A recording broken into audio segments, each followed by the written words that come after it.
Καλημέρα σας. Σας ευχαριστούμε πάρα πολύ που ήρθατε και χθες και σήμερα. Χαίρομαι πάρα πολύ που υπάρχουν πάρα πολλοί συνάδελφοι που εργαζόμαστε όλοι καθημερινά με πάρα πολλές δυσκολίες σε αυτό το πάρα πολύ δύσκολο τομέα. Και φαντάζομαι ότι είναι πάρα πολύ δύσκολο, ιδίως στις περιπτώσεις των επαγγελματιών που δεν έχουν έρθει συχνά σε επαφή με αυτό το φαινόμενο ή με την διαχείρισή τους, να δυσκολεύεται πάρα πολύ όταν έρθει για πρώτη φορά σε επαφή με κάποιο τέτοιο περιστατικό. Οπότε το γεγονός ότι όλοι μαζί είμαστε εδώ σήμερα είναι ένα πρώτο βήμα για να αποφασίσουμε και να κάνουμε τα πρώτα βήματα για το πώς να υπάρχει μια κοινή αντιμετώπιση σε αυτό το πολύ δύσκολο πρόβλημα που αφορά πάρα πολλούς επαγγελματίες, αφορά ψυχολόγους, αφορά κοινωνικούς λειτουργούς, αφορά γιατρούς, παιδοψυχιάτρους, το ιατρικό τομέα, το νομικό τομέα και όλοι αυτοί πρέπει να συνεργαστούν με μόνο στόχο το βέλτιστο συμφέρον του παιδιού. Γι' αυτό το λόγο θεωρήσαμε ότι θα ήταν πάρα πολύ σημαντικό να έρθουν κάποιοι άνθρωποι από το εξωτερικό. Για μένα, που επικοινώνησα και πρώτη φορά μαζί του, είναι τεράστια τιμή που έχουμε μαζί μας τον κύριο Michael Lynck, που υπηρετεί στην Verianet.gr, που είναι μια υπηρεσία της αστυνομίας,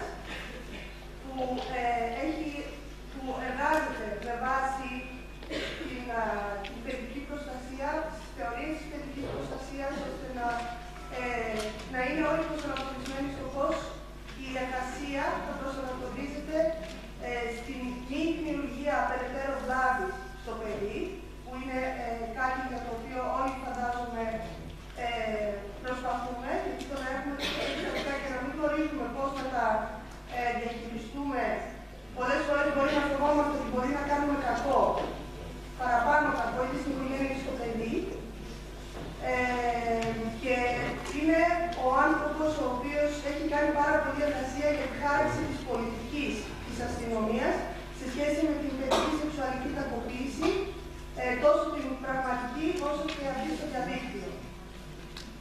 Οπότε λίγο θα πούμε κάποια λόγια, πολύ λίγα λόγια για το βιογραφικό του για όσους δεν ήταν χθες. Ο κύριος Michael Lynck είναι υποδιευθυντής ερευνών στην αστυνομική διεύθυνση της Verianet.gr. Είναι διοικητής του τμήματος παιδικής προστασίας του τμήματος ηλεκτρονικού εγκλήματος κατά των παιδιών και της διαχείρισης υποθέσεων σεξουαλικής κακοποίησης σε εθνικό επίπεδο. Η ομιλία του διαιρείται σε δύο μέρη.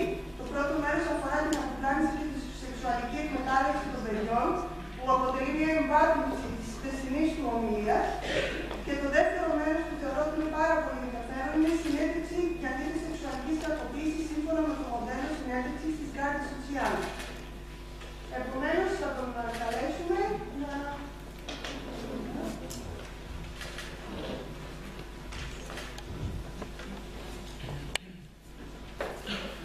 Επίσης, ήθελα να σας πω ότι κάθε τέταρτο περίπου, για όσους έχουν κάποια δυσκολία να καταλάβουν κάποια πράγματα, θα σταματάμε λίγο ώστε να μπορούμε να κάνουμε μια περίληψη των όσων έχουν υποθεί.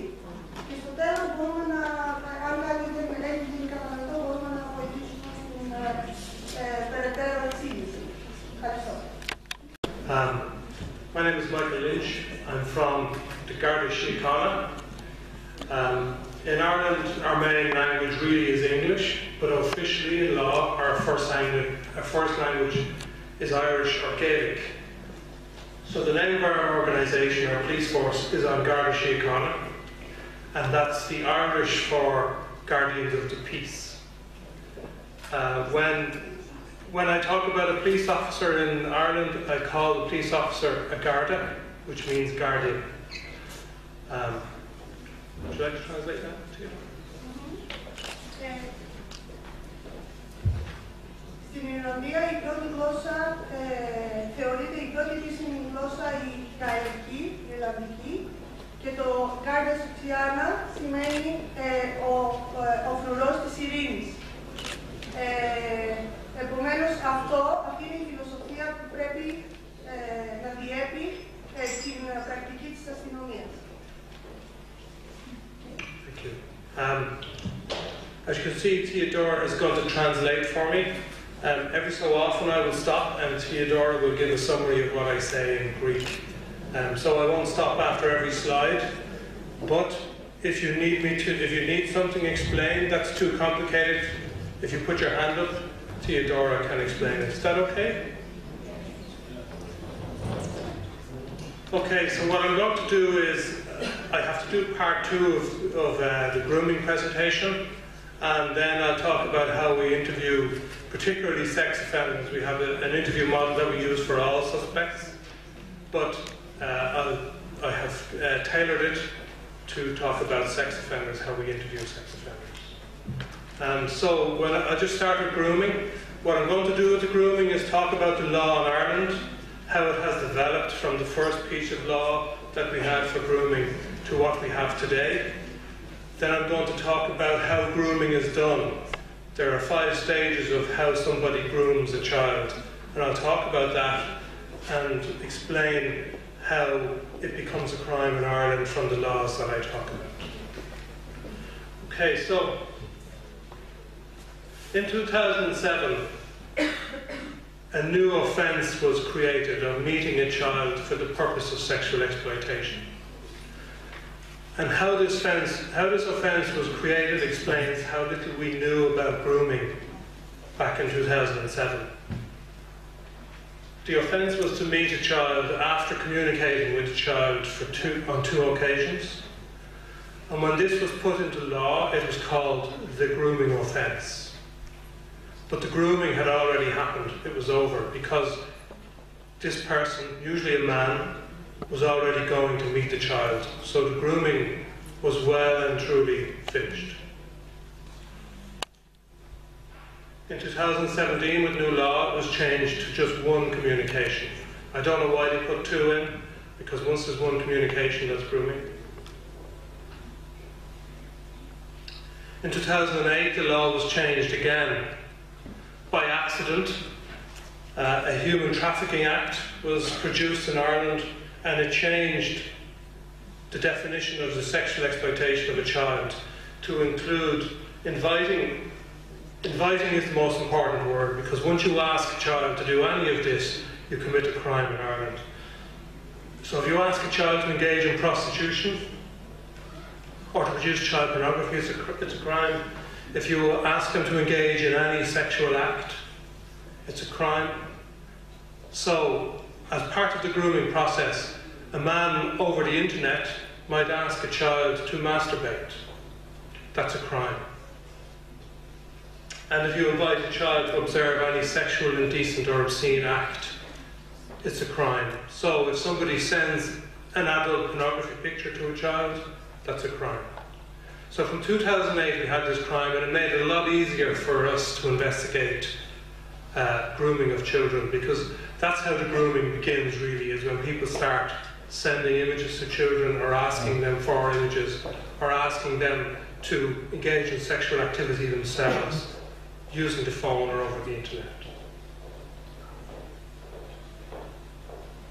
This year we had a new legislation called the Criminal Law Sexual Offences Act. And one part of this was to introduce proper grooming legislation for children.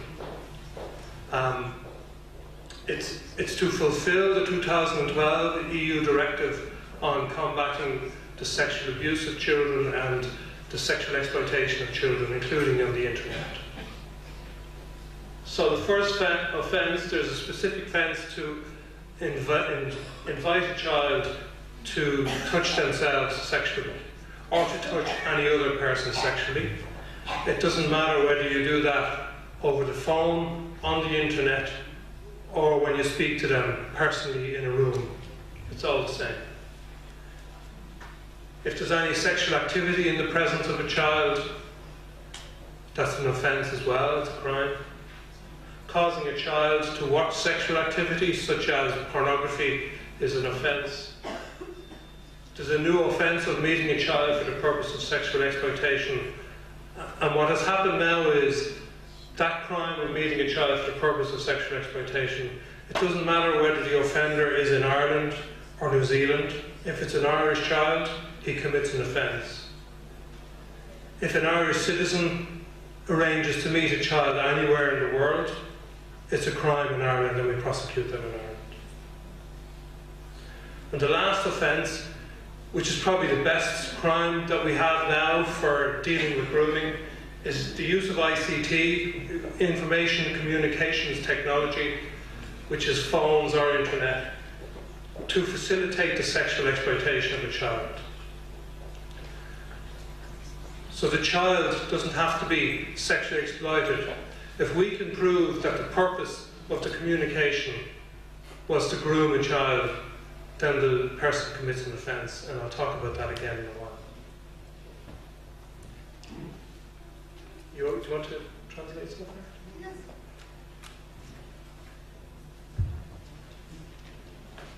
Αυτό που περιέγραψε ο κύριος Λίνκ μέχρι τώρα είναι η εξέλιξη της νομοθεσίας σε σχέση με το grooming. Ο πρώτος νόμος δημιουργήθηκε το 1997 και υπήρξαν διαδοχικές αλλαγές το 2007, το 2008 και φέτος, το 2017. Και το 2007 η προσπάθεια του δράστη να συναντήσει το παιδί με σκοπό να το εκμεταλλευτεί σεξουαλικά θεωρείται πια αδίκημα. Το 2008 η πρόκληση του θήτη στο να συμμετέχει το παιδί σε οποιαδήποτε σεξουαλική δραστηριότητα, στο να το διαφθείρει με το να παρακολουθεί υλικό με σεξουαλικό περιεχόμενο, αποτελεί πια λόγο για απονομή κατηγοριών. Φέτος το να υπάρχει σεξουαλική δραστηριότητα μέσα στο σπίτι και το παιδί να εκτίθεται σε αυτό, αποτελεί πια και αυτό λόγο για να θεωρηθεί ότι ο θήτης έχει κάνει κάποιο αδίκημα. Η χρήση των τεχνολογιών, που σημαίνει ότι ο θήτης μπορεί να είναι σε κάποιο άλλο μέρος εκτός χώρας, για την σεξουαλική εκμετάλλευση των παιδιών, θεωρείται πια και αυτό αδίκημα. Το να προσκαλείται το παιδί μέσω των τεχνολογιών επίσης να αγγίζει τον εαυτό του ή να κάνει οποιοδήποτε άγγιγμα ή οποιαδήποτε δραστηριότητα με σεξουαλικό περιεχόμενο, θεωρείται και αυτό πια αδίκημα. Δηλαδή υπάρχει από το 1998 έως και σήμερα, και προφανώς αυτό προκύπτει από την εμπειρία και από τα καινούργια δεδομένα εξαιτίας κυρίως της παγκόσμιας χρήσης τεχνολογιών και την δυνατότητα πια που έχουν μικρά παιδιά να γνωρίζουν και να ανοίγουν αυτή την πόρτα. Συνεχώς αλλαγές ώστε να μπορούν να προστατεύονται τα παιδιά από οποιαδήποτε σεξουαλική εκμετάλλευση. Okay, so now I'll talk about the stages of grooming. This is how adults groom children for sexual exploitation. There are 5 stages. First of all, a friendship is developed. Maybe there was a friendship already and now the adult is going to use that friendship to develop a relationship with the child.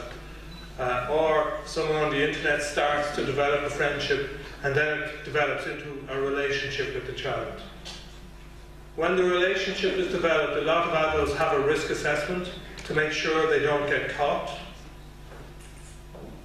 The exclusivity stage is where the adult and the child become best friends and have lots of secrets together. And that's where the secrets come from. And then you get to the sexual stage, which now is very complicated because it's not just about contact abuse with the child. So the friendship stage then. Sorry, as I'm going through the stages, some of the text will be highlighted in red. That's where it is definitely a crime in Ireland. But the text in black may be a crime, and I'll explain that. So the friendship forming stage is just general chat about what people like and dislike. They ask each other for descriptions, what they look like. They may ask for a photograph, not necessarily sexual. But what happens now, particularly on smartphones, is the conversation develops very quickly, and within minutes, children are sharing sexual images of themselves with other people. People who they think are other children, people who they know are adults and they don't mind, because really a lot of people who groom children, one element of the truth is their age very early on, to make sure the child is comfortable with their age. Because if they do come to meet the child, they don't want the child to get a shock. They don't want the child to go somewhere expecting a 16-year-old boy and meet a 60-year-old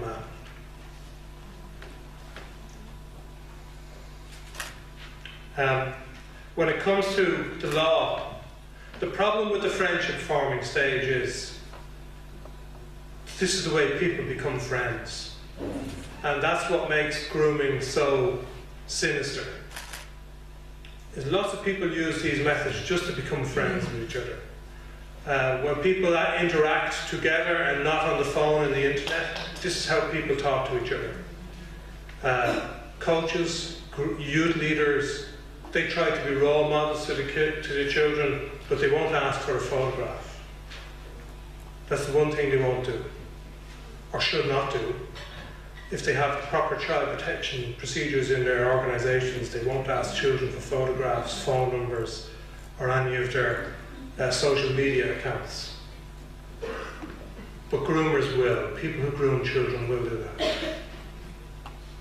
So now in Ireland, some of this behaviour is against the law, and the police can arrest someone if they believe that they're grooming. Now normally it's very easy to figure out that somebody is grooming, particularly with the phone and the internet, because you can see classic grooming behaviour before it ever gets to anything sexual. And that's how we will be working. Hopefully there won't be anybody arrested who is just trying to be a role model for a child, and we're going to do everything we can to avoid that. When the friendship starts developing into a relationship, it's chat about home and school life. You become the child's best friend, and eventually the text and chat becomes sexual. The person who's grooming the child becomes a mentor who describes to the child how to engage in sexual activity, how to get pleasure from sexual activity. And will often ask the child, if they have a boyfriend or girlfriend, to go and practice that with their boyfriend or girlfriend and come back and tell the offender what it was like. And the offender will describe how to do it better the next time, and maybe ask for a video or photographs of what happened.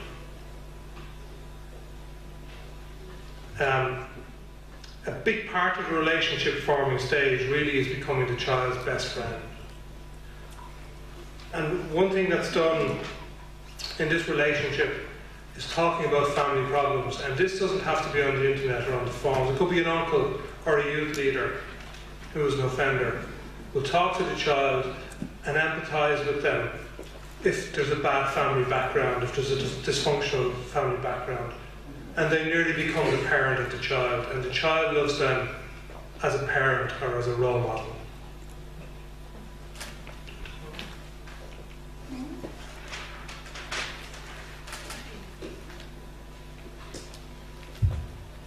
Ο κύριος Λίνης μας έχει μιλήσει για τα στάδια από τα οποία ο θήτης ακολουθεί όταν γίνεται αυτή η αποπλάνηση. Το πρώτο στάδιο είναι η δημιουργία φιλίας με το παιδί, που σημαίνει ότι στην αρχή μιλάει για πολύ γενικά πράγματα σε σχέση με το τι του αρέσει, ζητάει περιγραφές, μπορεί να ζητήσει και κάποια φωτογραφία από το παιδί, που δεν σημαίνει ότι αυτή η φωτογραφία θα πρέπει να είναι σεξουαλική. Και αυτό τονίζεται ότι συνήθως αν είμαστε συνδεδεμένοι στο ίντερνετ και γνωρίσουμε κάποιον από το εξωτερικό, μπορεί να μιλήσουμε γραπτά, αλλά κάποιος δεν θα ζητήσει φωτογραφία. Το πρώτο σημάδι για να αναγνωριστεί αν υπάρχει πιθανός θήτης του grooming είναι αν ζητήσει φωτογραφία, τότε αρχίζουμε, αυτό είναι το πρώτο ανησυχητικό καμπανάκι, αν υπάρχει αίτημα για αποστολή φωτογραφίας από το παιδί. Έπειτα, καθώς περνάει ο καιρός, ο Τίνος προσπαθεί να δημιουργήσει μια σχέση φιλίας,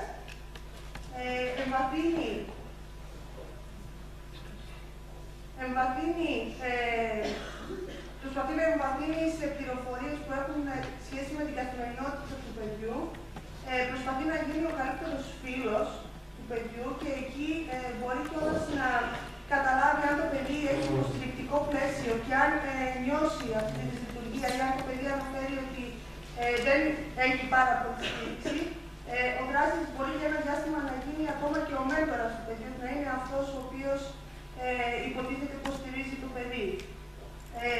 Και σιγά σιγά αυτό αρχίζει ο θήτης να μιλάει ή να ζητάει λεπτομέρειες σε σχέση με το αν το παιδί ο έφηβος έχει κάποιον φίλο. Αυτό αφορά κυρίως τους εφήβους, αν υπάρχει κάποια σεξουαλική δραστηριότητα.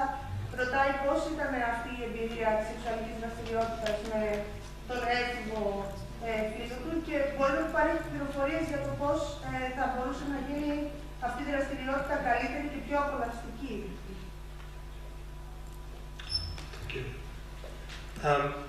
So just to explain on this slide how the law changed in 2017. Before March this year, this was a criminal offence because you're inviting a child to engage in a sexual activity. But we had big problems investigating people who were grooming children because a lot of the time they would just talk about sexual acts but not invite the child to engage in any of those sexual acts. So there were lots of people we could never prosecute. And we knew they were grooming the children. But now, if somebody sends a text message or an email to a child that has any sexual, indecent or obscene content, they commit a criminal offence. This piece here, we did try to prosecute before 2017, but it was quite difficult because although they explained how to do something, the courts did not say it was an invitation. So some judges would convict and some wouldn't, but now it's an offence. Okay, so the risk assessment stage. When the offender feels that they're at the stage where they want to get into sexual activity of some sort with the child, they have to do a risk assessment when they've developed a relationship to make sure that it's safe for them and it will stay secret and they won't get caught. So particularly with communications technology, telephones and computers, they want to know the location of the computer. We always give advice to parents when we're doing awareness training in Ireland that computers should never be in a child's bedroom. It should be in an open area in the house where everybody can see the screen. So the child can't sit in the corner with the back of the computer looking out across the room. The screen has to be visible. Because offenders want to know, have they got privacy with the child and where is the computer? They want to know who's at home because they want to know who's going to walk in on the child and see them chatting on the computer, who's going to catch them with their mobile phone when they're chatting. And they want to know who else uses the computer. Nowadays, everybody nearly has their own login to a computer, but some families have one login, and the offender wants to know this, because if everybody uses the same login, communicate with the child on the computer. And the last thing, do your parents check your mobile phone? And that's a big problem because parents don't check the mobile phone. I think what parents really need to understand is the balance between privacy and safety. We want to let our children have privacy, we want to let them have their private lives, but we need to explain to our children that there's a balance between privacy and safety and we need to make sure that they're safe. So offenders want to know, do parents check their phone? I remember there's a very famous talk show in Ireland called The Late Late Show. It's on every Friday night. And lots of families watched it. And I remember when we were dealing with one young girl, she was 14 years old. She was explaining about getting text messages while she was at home watching the Late Late Show, and when we discussed this with the parents, they broke down in tears because they thought their children were safe once they were at home. But they're not with a smartphone if somebody's communicating with them. And it's not just for sexual exploitation. Cyberbullying happens on the phone. Parents think their children are safe at home and they're being bullied at home, not just in school or in whatever youth groups they're in. So that's part of the risk assessment. What access will your parents have to you to find out what happened?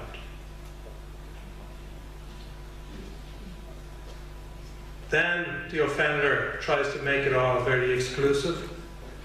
The offender tries to isolate the child from other people, from their parents, maybe from their friends and brothers and sisters. So the child relies on the offender as their really big best friend. So they're making comments like, I understand what you're going through, you can talk to me about anything. And most important, that there's this secrecy. And they let the child feel that the power relationship is even, that there's this mutual respect between the two, when really it's not, because the offender is controlling the child at this stage.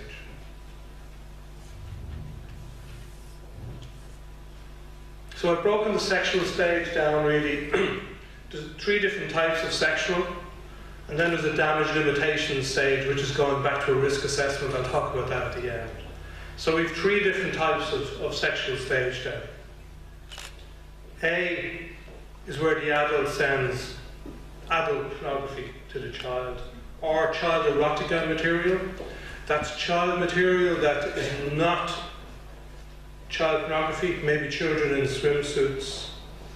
A lot of people that think that's what child pornography is, children in swimsuits. It's children being raped. That's child pornography. So they send child erotica, which in many countries is not illegal. I don't know whether it's illegal in Greece. It's not illegal in most European countries. But now, it might be evidence to us, to the police in Ireland, that someone is grooming a child before it gets to a sexual state. And then the adults start sending child abuse material or child pornography. And that's kind of where, that's the sexual stage for people who just want images. Then they request a child to provide some images, usually to produce them.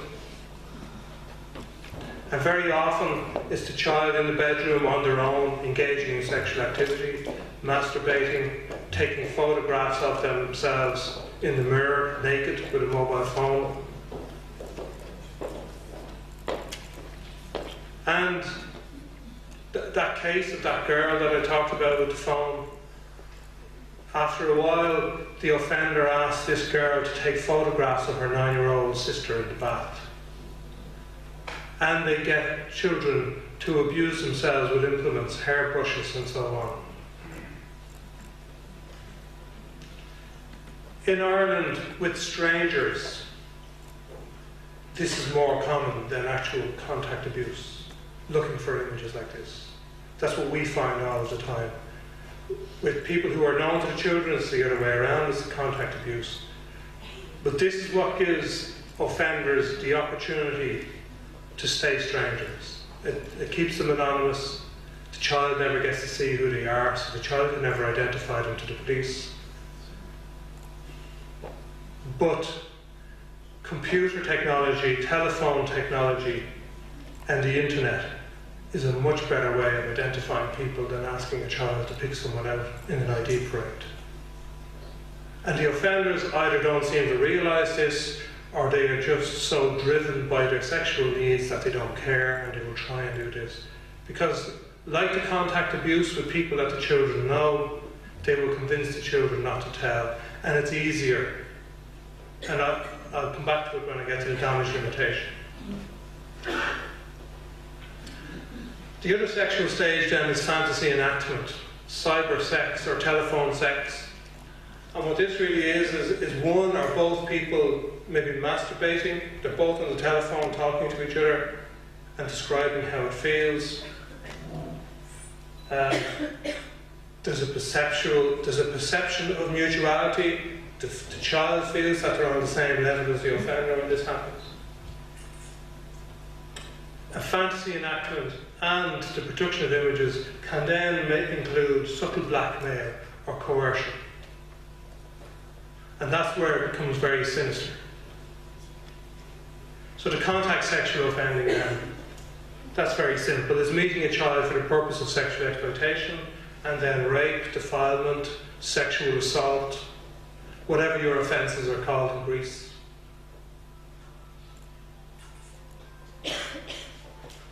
Then the damage limitation stage.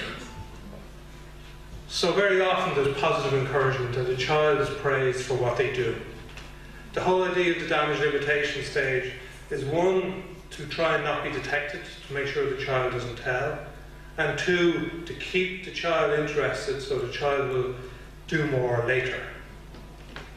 So there's positive encouragement and praising the child, apologising to the child for threats or coercion.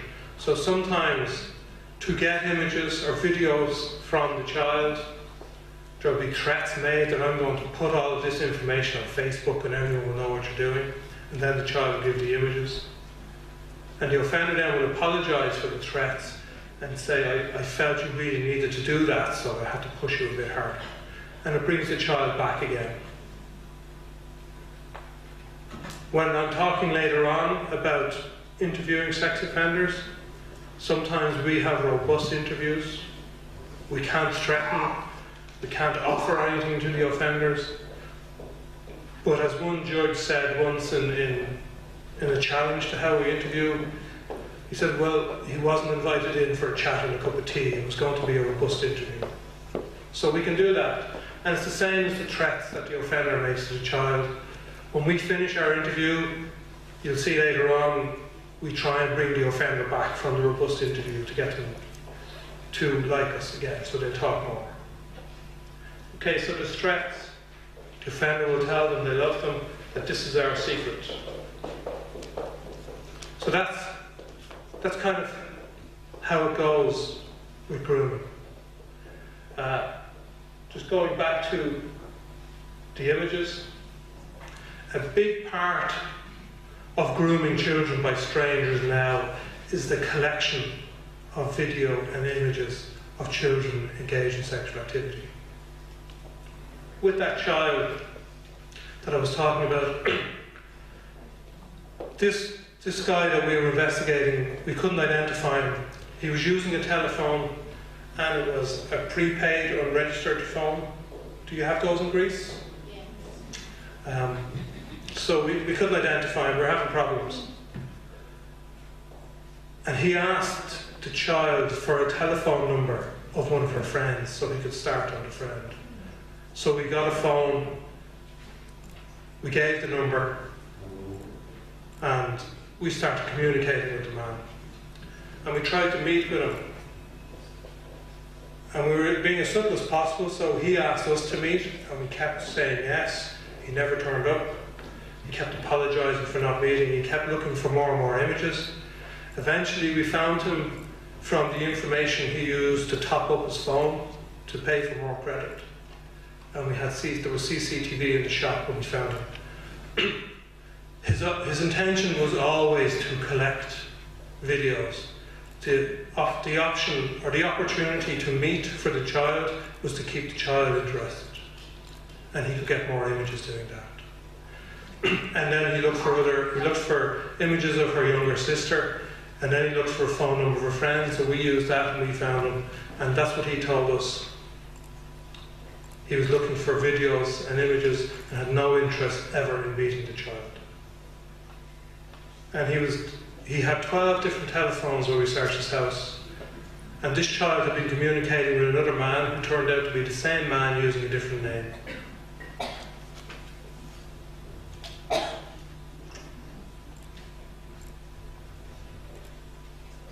Okay, that's all about grooming. I'm going to move on now to talking about how we interview sex offenders. Do you want to? Yeah.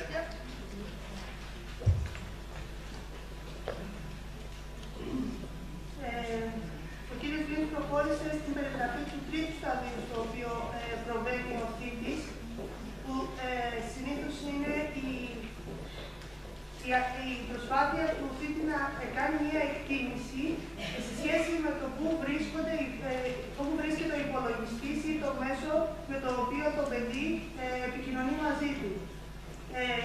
Και γι' αυτό το λόγο ο ίδιος προτείνει ότι ο υπολογιστής θα πρέπει να βρίσκεται σε ένα σημείο, όχι στο δωμάτιο του παιδιού, αλλά σε ένα σημείο εμφανές, όπου οι γονείς μπορούν να έχουν κάποια επαφή με την οθόνη. Ο δίδυτης επίσης μπορεί να ρωτάει πόσα άτομα βρίσκονται στο σπίτι, ποιος άλλος χρησιμοποιεί τον υπολογιστή και αν ελέγχουν οι γονείς στο κινητό του. Και έθεσε ένα θέμα σε σχέση με το ότι υπάρχει ένα πρόβλημα σε σχέση με το δικαίωμα του παιδιού στην ιδιωτικότητα και από την άλλη θα πρέπει να καταστήσουν το παιδί σίγουρα είναι ασφαλές.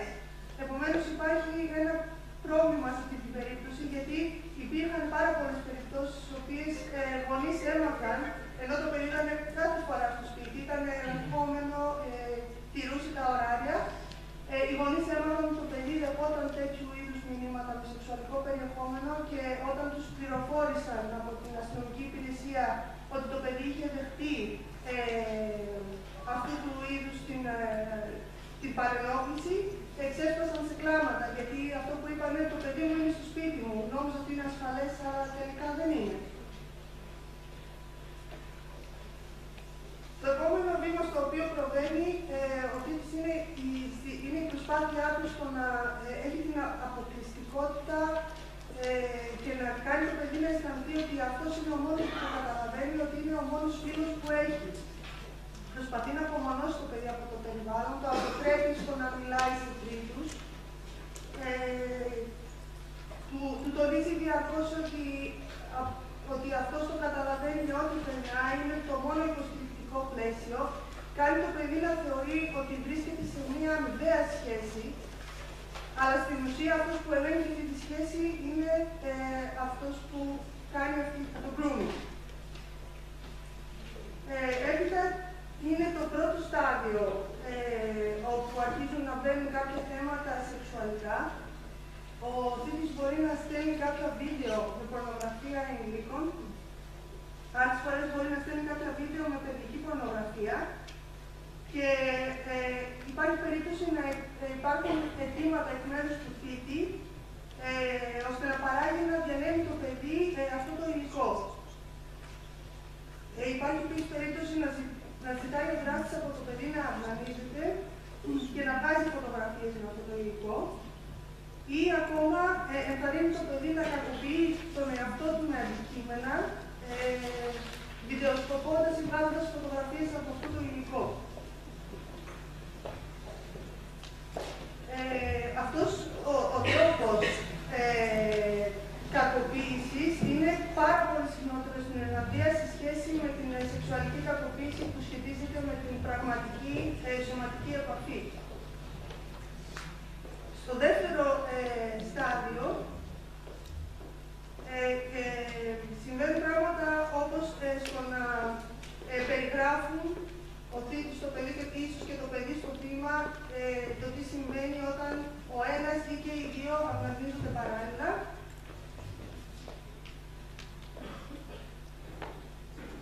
Και αυτό που προσπαθεί να κάνει ο δράστης σε περίπτωση που αρχίζει το παιδί να βγάζει κάποιες αντιστάσεις ή να του λέει πως δεν θέλω ή δεν μπορώ να το κάνω αυτό που μου ζητάς, είναι να προσπαθεί να το ενθαρρύνει. Πολλές φορές μπορεί να φτάσει σε σημείο να του πει, μα εγώ σ' αγαπώ, δεν θα σου έκανα ποτέ κακό. Αυτό είναι κάτι που εμείς είναι το δικό μας μυστικό και αυτό βέβαια το πετυχαίνει μέσα από την αποκλειστικότητα που ήδη έχει επιτύχει. Ενώ πάρα πολύ συχνά επίσης απολογούνται και έπειτα ξεκινούν καινούργιες προσπάθειες ή απειλούν το παιδί ότι σε περίπτωση που δεν προβεί σε αυτά που λέει ο δράστης θα υπάρξουν συνέπειες.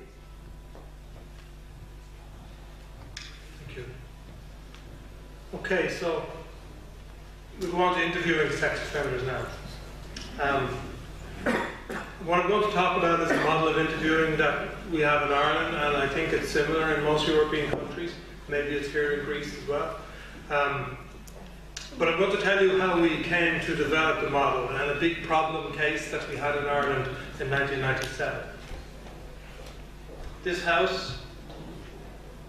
was an outreach house for psychiatric patients It was across the street from the psychiatric hospital, and some of the patients would live in this house to get them used to getting back into the community, and they still had the supports from the hospital.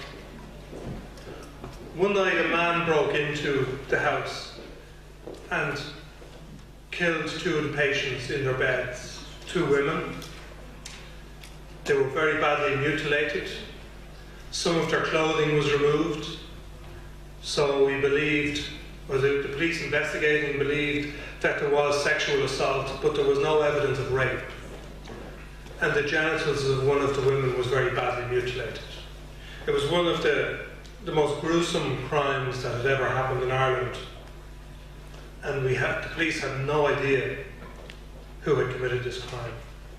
So a psychologist developed a profile as to who he thought might have committed, or the type of person he might have committed this crime. So out of the 3 men up there, who do you think committed the crime?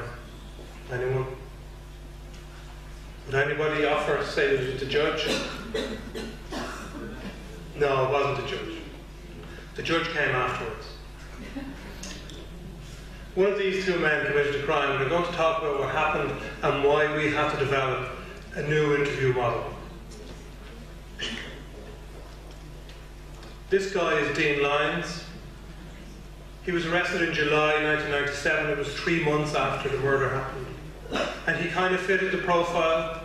He was homeless, he had some convictions for burglary, he was a drug addict, and he happened to be staying in a homeless hostel near to the scene of the crime, and he had been seen near the house on the night of the murders. And then he admitted the murders during police questioning. And I'll just show you a little bit of the interview now. So the suspect said, I met 2 women at the top of the stairs and I went mad because they started screaming and I stabbed them.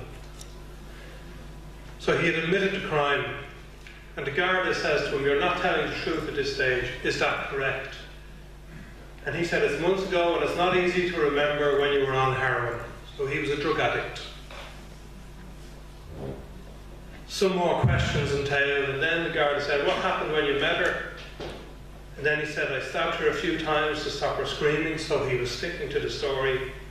And the Garda said, I put it to you that this did not happen in the hallway, but happened in the bedroom. Would you agree? And he said, yes.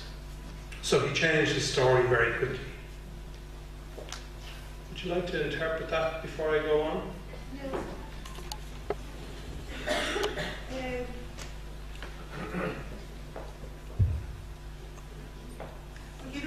Μιλάει για ένα έγκλημα που συνέβη, όπου σε μια μονάδα ψυχιατρικής αποκατάστασης και επανένταξης ψυχικά ασθενών, 2 άτομα, γυναίκες, βρέθηκαν νεκροί, κατακρεουργημένοι και γυμνοί, αλλά δεν είχαν ρούχα.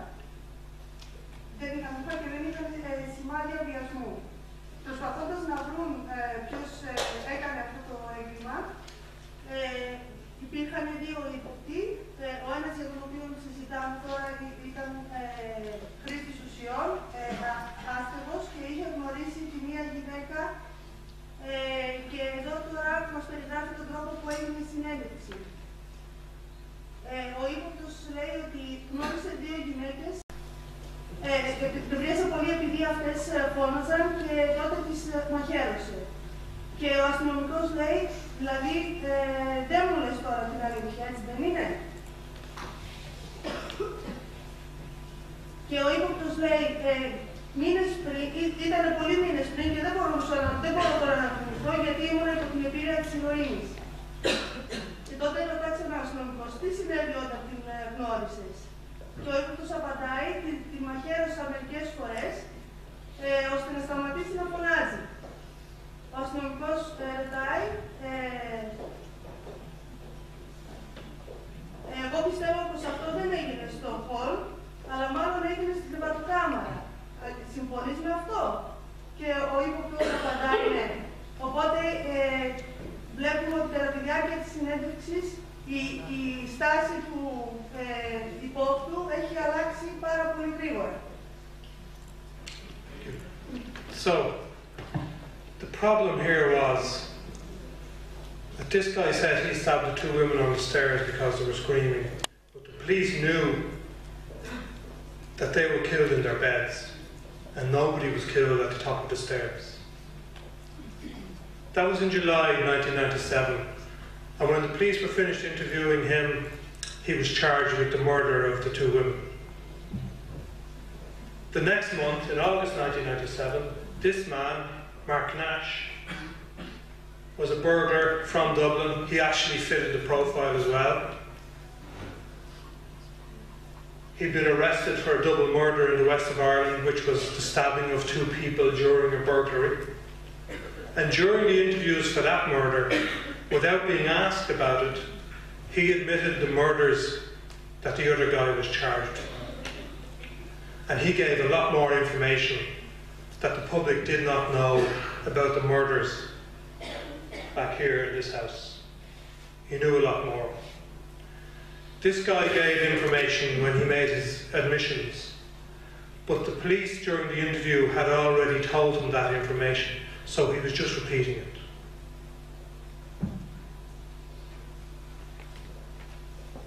So now the police had two suspects.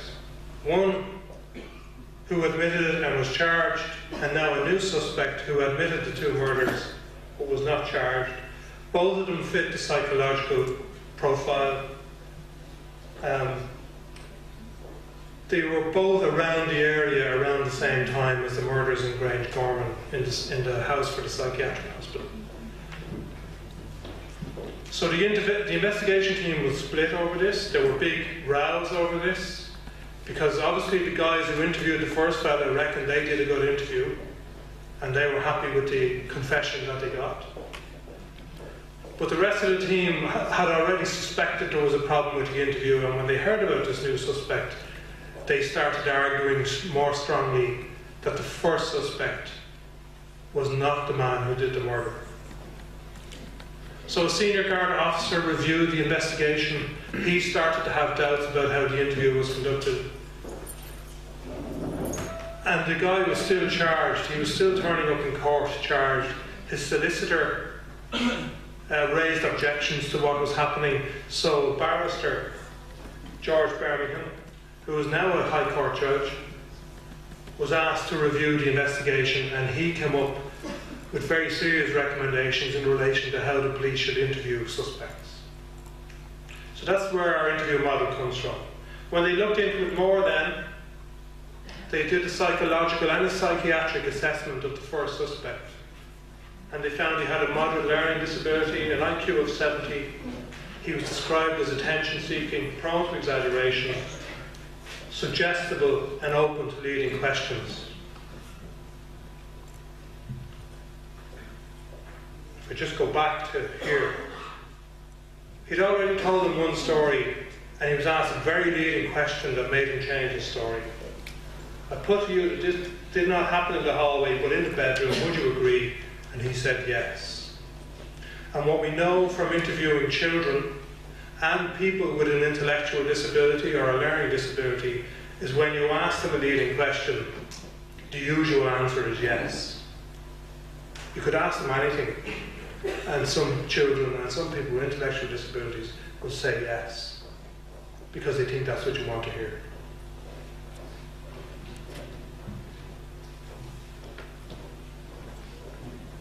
So we developed our new interview model then, starting from the late 90s. And the way it works is there are generic phases of the model.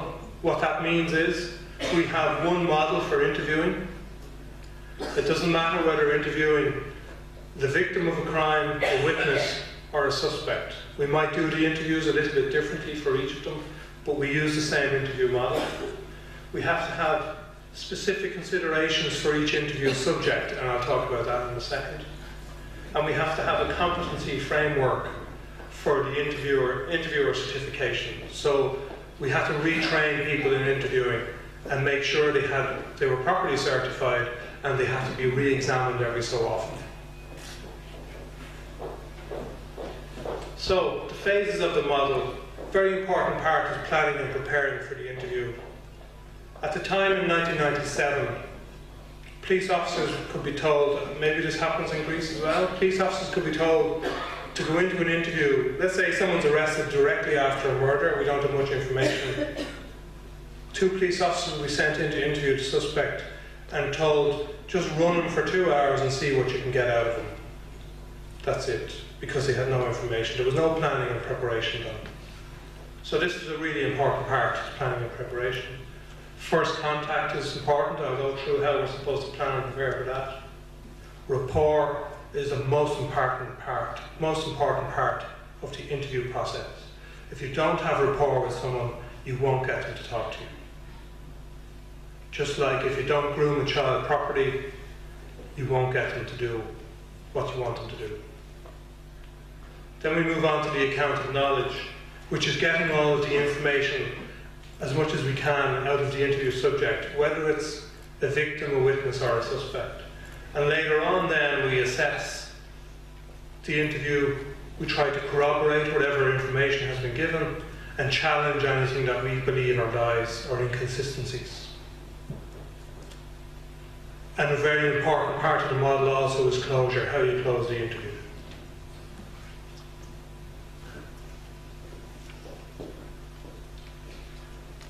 Sorry, these arrows represent that the phases can change up and down. There are some interview suspects who don't want to talk to us. So we could get into the account of knowledge and suddenly someone stops talking. We go back to rapport. Then we move to the account of knowledge again. We might assess, corroborate and challenge. We might get a new account of knowledge after we challenge someone about the lies that they've told. We might have to develop rapport again. We might close that interview and come back and start again. So we can go up and down between the different phases of the model. It's not a strict, linear kind of a model. So the certification then, we have 5 different levels of interview. I'm here at this level, an interview coordinator or advisor. Every Garda gets trained in level 1. It's a week's training in interviewing when they're on basic training. Level 2 then is for all frontline Gardaí, including detectives. And that's when they're out of the training college, they get another week's training in interviewing. An advanced interviewer does 3 weeks training. And a specialist interviewer is a little bit different. A specialist interviewer never interviews suspects.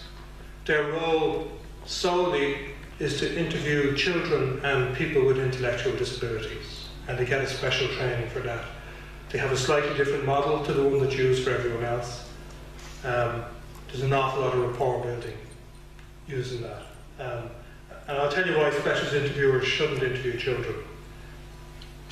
The way that we interview everybody else is really different, and you can contaminate the interviewer's ability to interview children if they interview suspects. And once a specialist interviewer who was investigating a guy did the first interview with him, it was for child sexual abuse. He was a very controlling and very manipulative man, as most sex offenders are, or child abusers are. But he was a very aggressive, control person. When our specialist interviewer started interviewing him, she's used to talking to people with intellectual disabilities and talking to children, and that's how she spoke to him. And he stopped talking. Her brilliant ways of building rapport with children with intellectual disabilities were what we call a rapport blocker with him, because he was aggressive and controlling. He felt he was being spoken to like a child and didn't want to talk to the police anymore. So it took us another 4 hours of working with him, and he eventually came around to talk to us again. So it can destroy a suspect interview, and it can destroy a specialist interviewer's ability to interview children, because the 2 types of interview can contaminate each other. Okay, so the interview coordinators, there are a few of those around the country, and we would manage the interviews of multiple suspects, or a really serious crime, we'd manage the interviews of 1 suspect. And the National Interview Advisor then does research to make sure that our methods are up to date and is involved in training. So the interviewee specific considerations. The model is the same, but we obviously have to consider whether it's a victim, a witness, or a suspect that we're interviewing. Then we have to consider, is the person going to be cooperative? We have lots of victims who are uncooperative. We call them uncooperative in the model, but it's because they simply don't want to go through the criminal justice process. And we do our best to persuade them that it's a good thing to do, but if they don't want to, they don't want to. We will never force anybody. So we have cooperative, uncooperative, and what's really important for suspects, victims, and witnesses is a vulnerable interview subject, just like the first suspect was in the Grange Gorman murders that I talked about earlier on. So to be successful in our interview process, if we can make sure our current evidence is not compromised, we're doing well if he never admits to anything. It's even better if we can prevent conceivable manoeuvres. What that means is that the opposite happened in the Grange Gorman murders, but if we had fingerprints in a house and we told the offender at the start of the interview, we have your fingerprints in the house, he may come up with a reason for being in the house when he was never there before the incident happened. But what we do is we'll interview and get our account of knowledge. During the account of knowledge, he might deny he was ever in the house. So later on, when we tell him we have his fingerprints in the house, he's caught lying. That's what a conceivable manoeuvre is. What happened with the Grange Gorman murders is the police gave some of their evidence, told the first suspect about it, and he used that to convince the police that he was the person who committed the murder. So that's kind of the opposite side of a conceivable manoeuvre. We make sure both of those don't happen anymore. And whatever way we interview, we have to make sure that the interview is admissible in court. It's no good to us. Years ago, detectives would come out of an interview for murder waiving the statement, we got them to talk, and because of things they did in the interview, it's not admissible in court, and they may as well have gotten no statement, because we can't use it in evidence.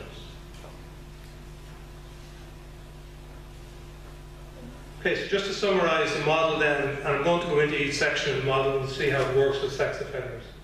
So plan and prepare. The officers going in need to understand the purpose of the interview and what points they need to prove. And very much the questions that we ask are based on what the victim has told us happened. So we do our assessment. Yeah.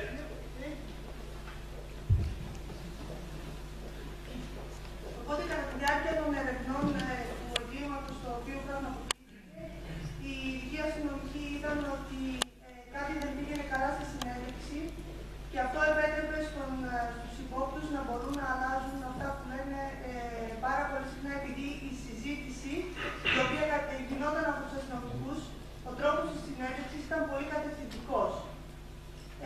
Έτσι, με αυτόν τον τρόπο έγινε μια προσπάθεια στο να δημιουργηθεί ένα μοντέλο συνέντευξης πολύ συγκεκριμένο, το οποίο έχει πολύ συγκεκριμένα επίσης στάδια.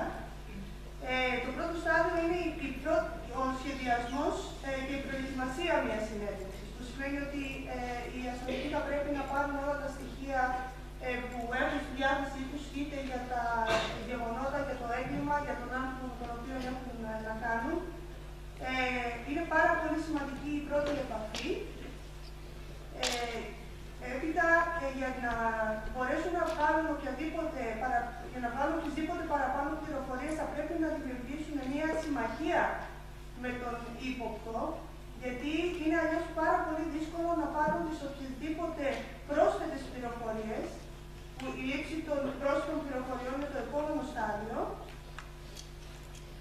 Έπειτα γίνεται η συγκέντρωση όλων των πληροφοριών, η επεξεργασία τους, η εκτίμησή τους, η εξακρίβωση, μπορεί να διαψευστούν κάποιες πληροφορίες και το τελευταίο στάδιο είναι η λήξη της συνέντευξης.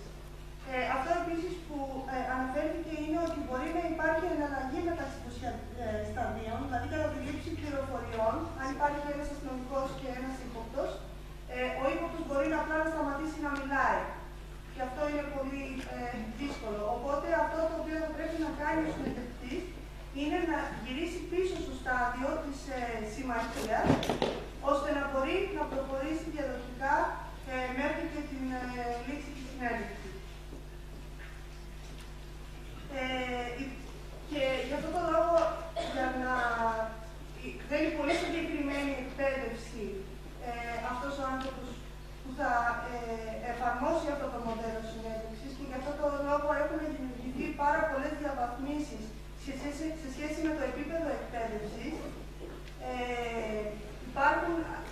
Υπάρχουν άνθρωποι που λαμβάνουν ειδική εκπαίδευση για να μπορούν να κάνουν τη συνέντευξη σε παιδιά, και επίσης σε άτομα με ειδικές ανάγκες, που είναι πάρα πολύ δύσκολο να κληθούν πληροφορίες σε σχέση με εγκλήματα που τα αφορούν. Επίσης, ένα πράγμα ακόμα που αναφέρθηκε είναι ότι είναι καλό να μην γίνεται η συνέντευξη τόσο στον ύποπτο όσο και στο θύμα από τον ίδιο συνεντευτή. Γιατί με αυτόν τον τρόπο μπορεί να μολύνονται οι όποιες πληροφορίες λαμβάνονται. Είναι πάρα πολύ σημαντικό η συνέντευξη που θα γίνει στον ύποπτο να είναι από ένα άτομο, και η συνέντευξη που θα γίνει στο θύμα να είναι από ένα άλλο άτομο, και αυτοί όλοι να συνεργάζονται ώστε να μπορούν να επεξεργάζονται τις πληροφορίες.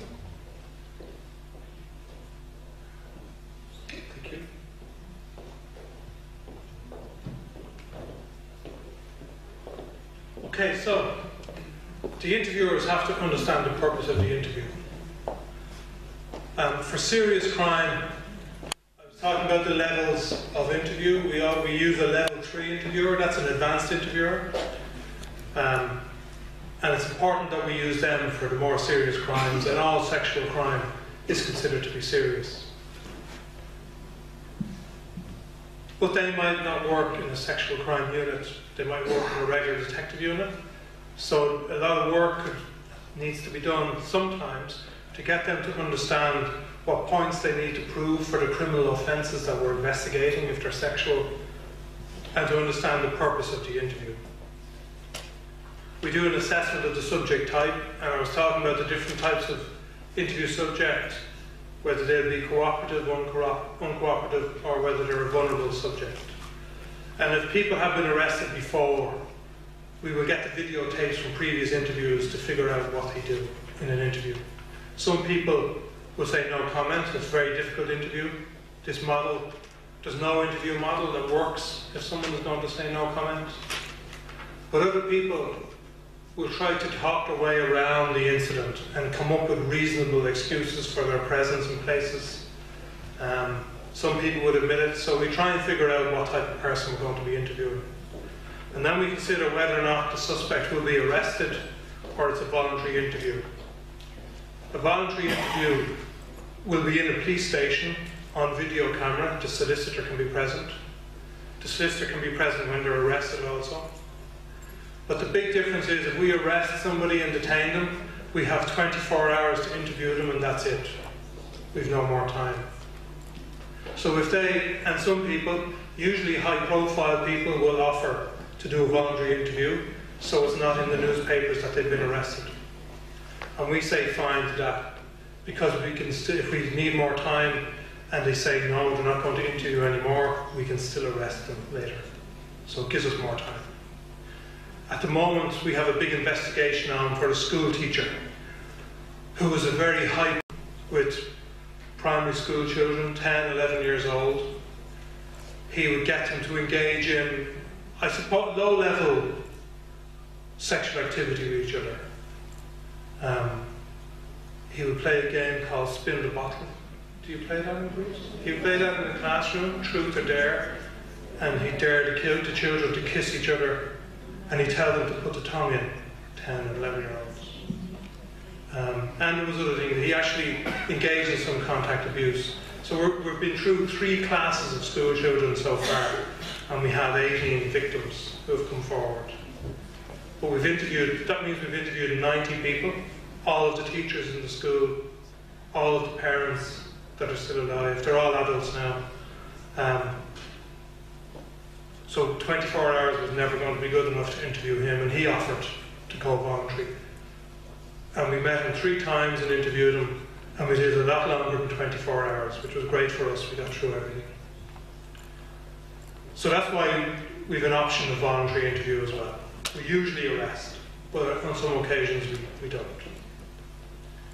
Then we have to consider who will interview the subject. Will it be 2 level 3 interviewers? It might be all right to have one and someone else there who takes the notes. We have a funny system in Ireland that we've been trying to change for a long time. We have to write down the questions and answers in the interview, but it's video recorded. The video recording was put in to protect suspects in police interviews, but it's not allowed to be used in evidence in court. But that's going to change very soon when we have enough level 3 interviewers trained up. So who will interview the subject? Will it be a level 3 interviewer, or will it be a police officer who already knows this guy and gets on really well with him and the rapport is already there, even if he's not a level 3 interviewer? So we make those considerations as well. What will be the roles of the interviewers? Usually one asks the questions and one takes notes.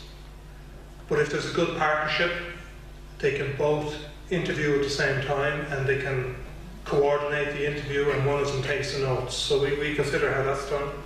The location of the interview, it's usually in a Garda station.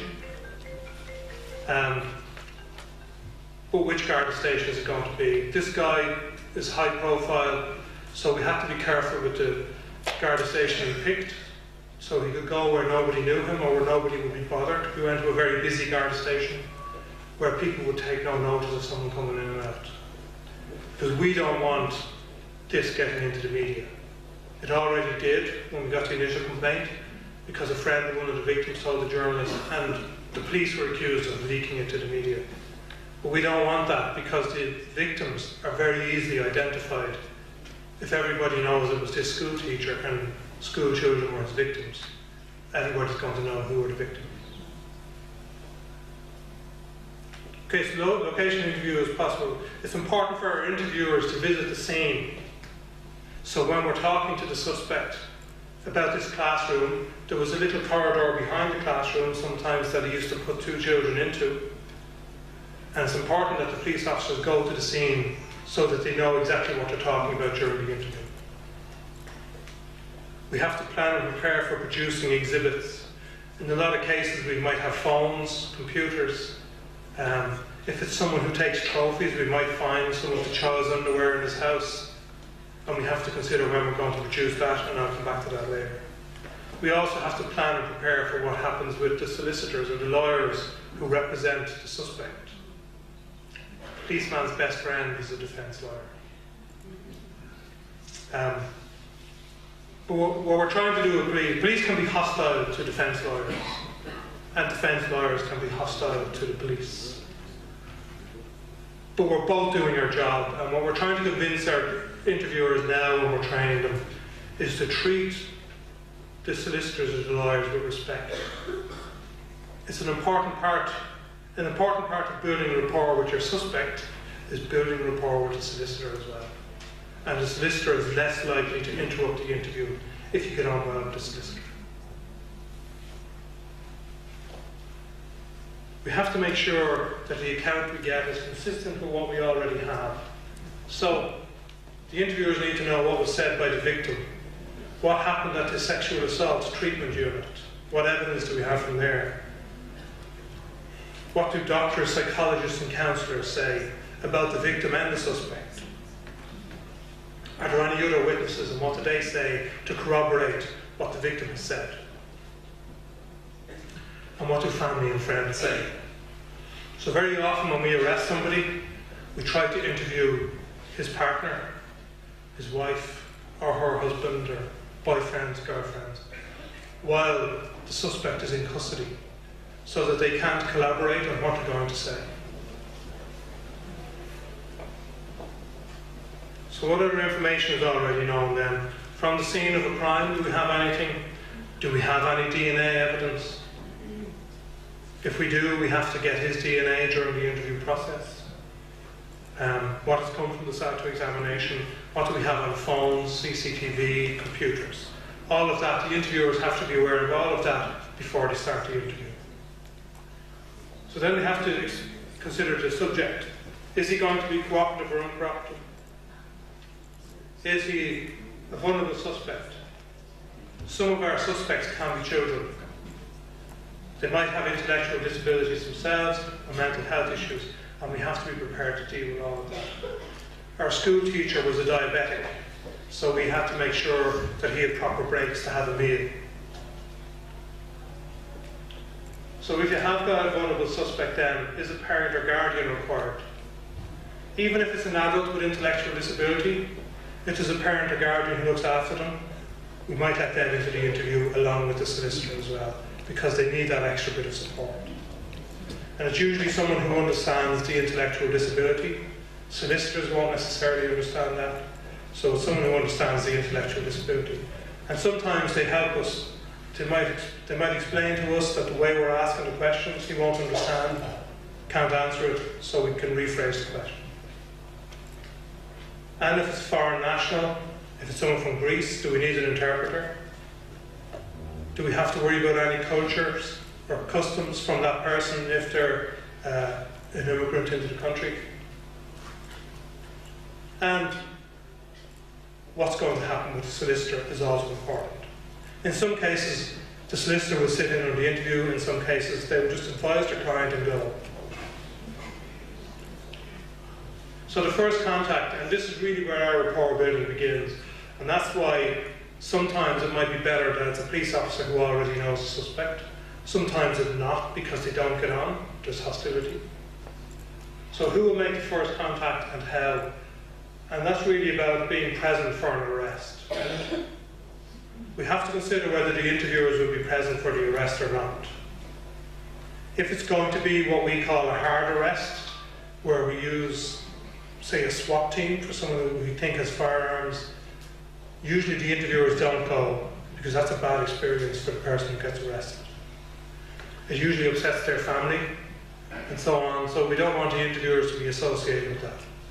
Sometimes the interviewers might want to go, because they'll be the calming influence in the house when the arrest is made. And where will first contact be? A lot of people will agree to meet at the Garda station, even if they're going to be arrested. If they know about it already, they'll contact us. So the solicitors will contact us and tell us we'll meet you at the Garda station when it's time to arrest. Others, if they don't know about it, we usually knock on the door at 7 o'clock in the morning and arrest them. What's really important, and this is something that really wasn't done enough prior to this interview model, is explaining the reason for the first contact. Not just arresting them and taking them off, we explain why we're arresting them. We organise for a solicitor to be there if we're arraigning them. And we think then about cultural issues. If we're entering somebody's home, different religions and cultures would expect different things of you, and we don't want to upset our suspect. So building rapport. The main purpose is to build trust with the interview subject, and that's where it's the same as grooming.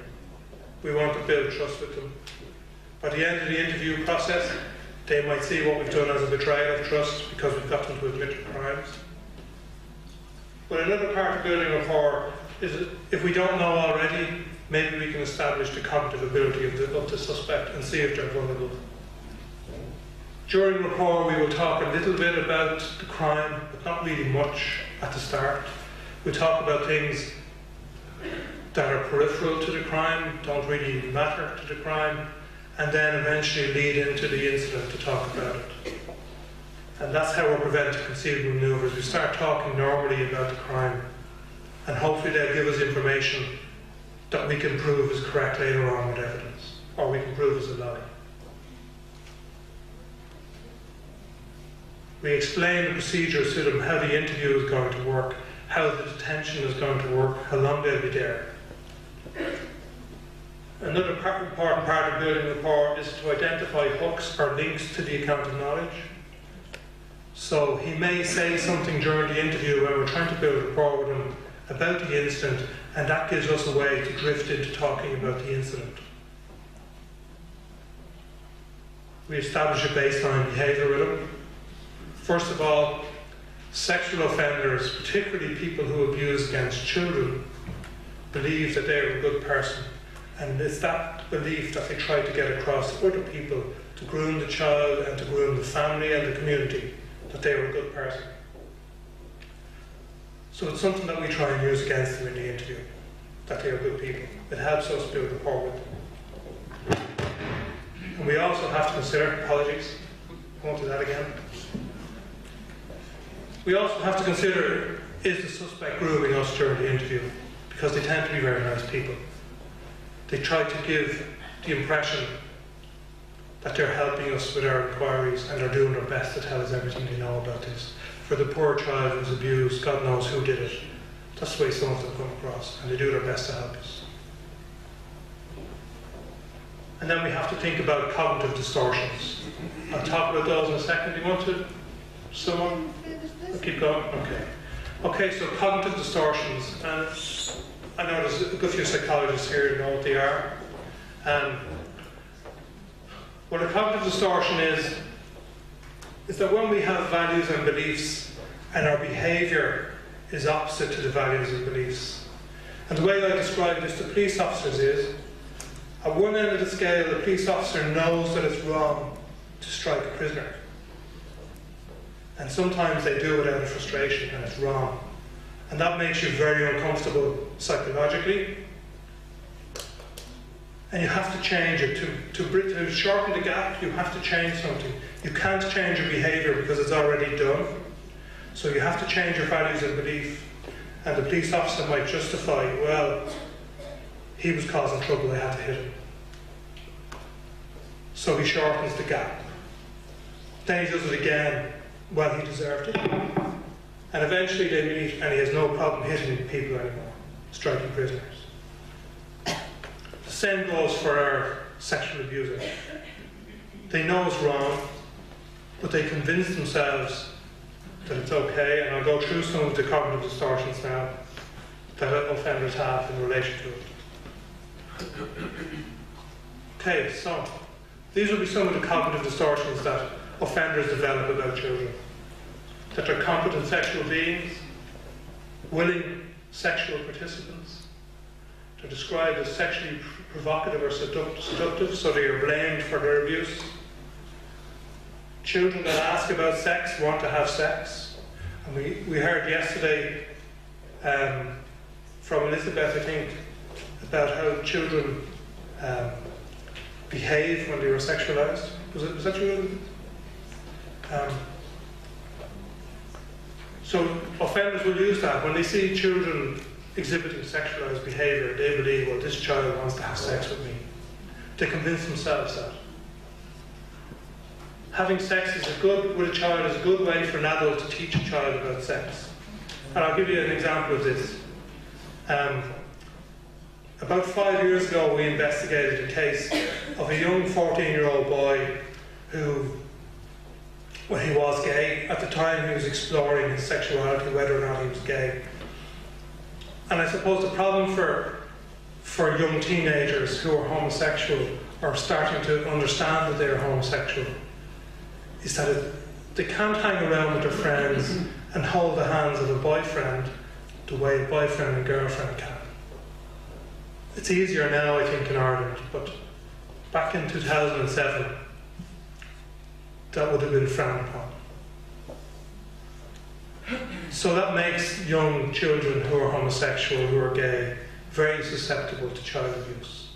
Because his only way of exploring his sexuality was going onto a website called Gaydar, which is an international website, whether it is gaydar.ie, and he chatted with different men, and he met up with 5 men and engaged in sexual activity with them all.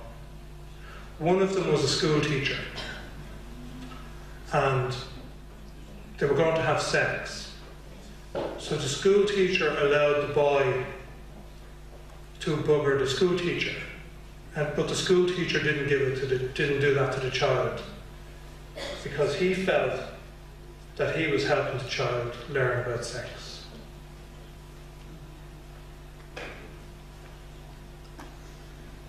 Sex with children bonds the relationship like an adult relationship. And that's really what the abuser convinces the child has happened. Fondling without penetration is harmless. Children keep a sex secret because they enjoy it and they don't want to stop. And a man is justified in having sex with children or stepchildren if his wife doesn't like sex. And really, what's happened there is the man isn't having sex with his wife because he's not interested in his wife, he's interested in his children. So there are all these cognitive distortions, and we try to figure out during the interview process what our offender's distortions are, and we can talk to him about those. I have more for rapists and forced sex. Do you want to do those first? Do you want to, I think we can summarize. You want to summarize now? Yeah. Yeah.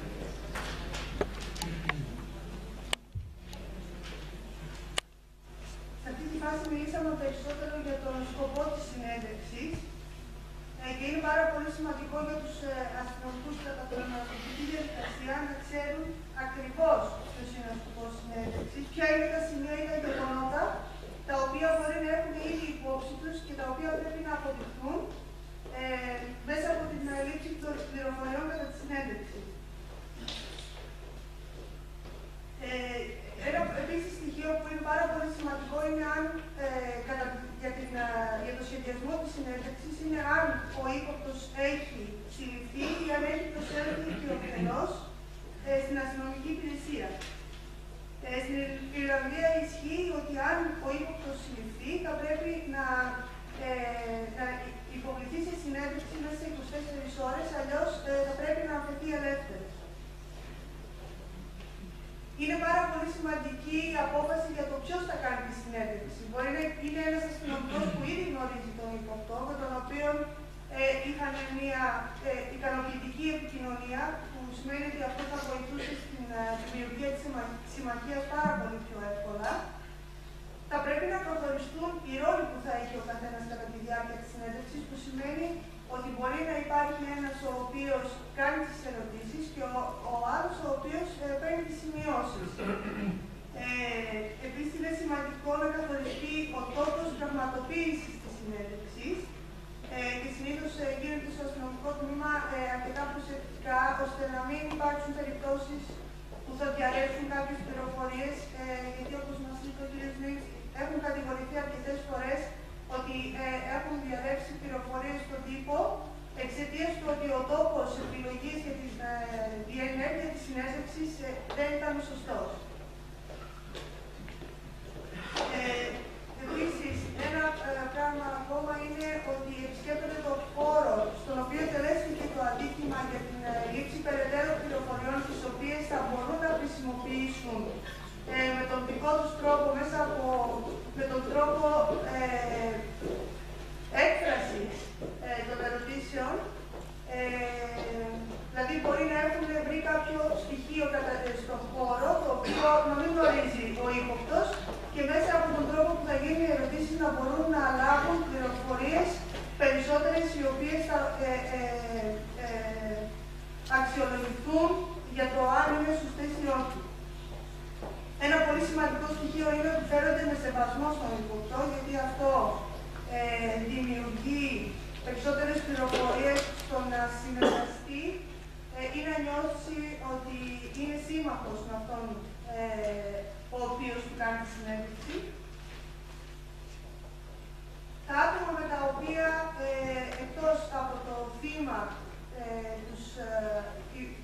τον ύποπτο και τους μάρτυρες, ποια είναι τα ευρήματα των γιατρών, ποια ήταν τα στοιχεία που λήφθηκαν μέσα από την συνέντευξη με συγγενείς.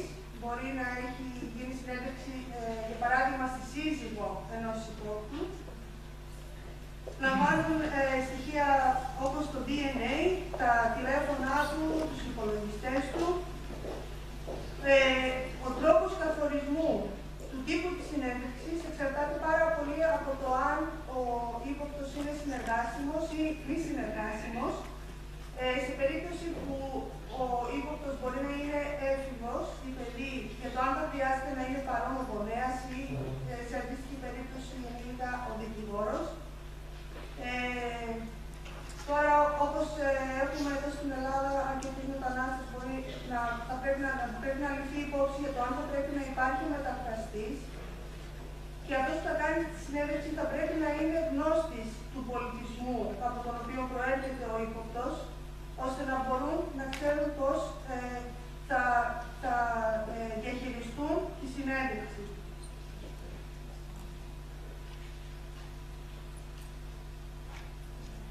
Ένα άλλο θέμα σημαντικό είναι πού θα γίνει η σύλληψη. Θα κάνει τη σύλληψη κάποιος που τον γνωρίζει ή όχι. Σε αυτό το ερώτημα, η απάντηση είναι ότι η σύλληψη θα πρέπει να γίνεται με τρόπο ώστε να μην αναστατωθεί ο ύποπτος. Ίσως θα είναι καλύτερα να είναι κάποιος που το γνωρίζει, αλλά σε καμία περίπτωση δεν μπορεί αυτός που θα κάνει τη σύλληψη να είναι αυτός που θα κάνει και τη συνέντευξη. Δεν είναι καλό οι ρόλοι αυτοί οι δύο να συγχέονται.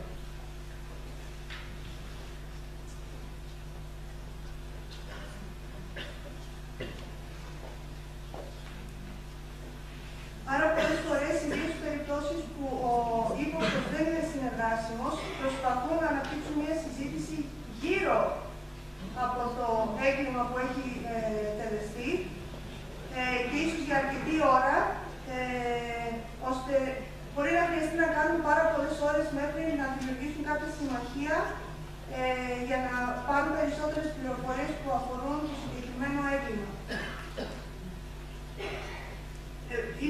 Οι ερωτήσεις που τίθενται μετά την δημιουργία της συμμαχίας σκοπό έχουν την επιβεβαίωση σημείων κλειδιών, όπως σημείων που θα πρέπει να αποδειχθούν.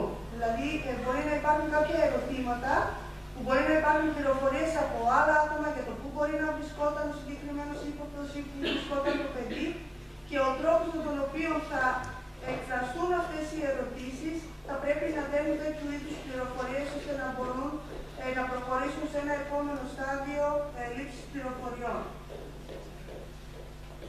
Τις περισσότερες φορές αυτό που συμβαίνει είναι ότι οι ύποπτοι προσέρχονται οικειοθελώς, προσπαθούν να δείξουν ένα πάρα πολύ καλό αυτό, είναι πολύ συνεργάσιμοι,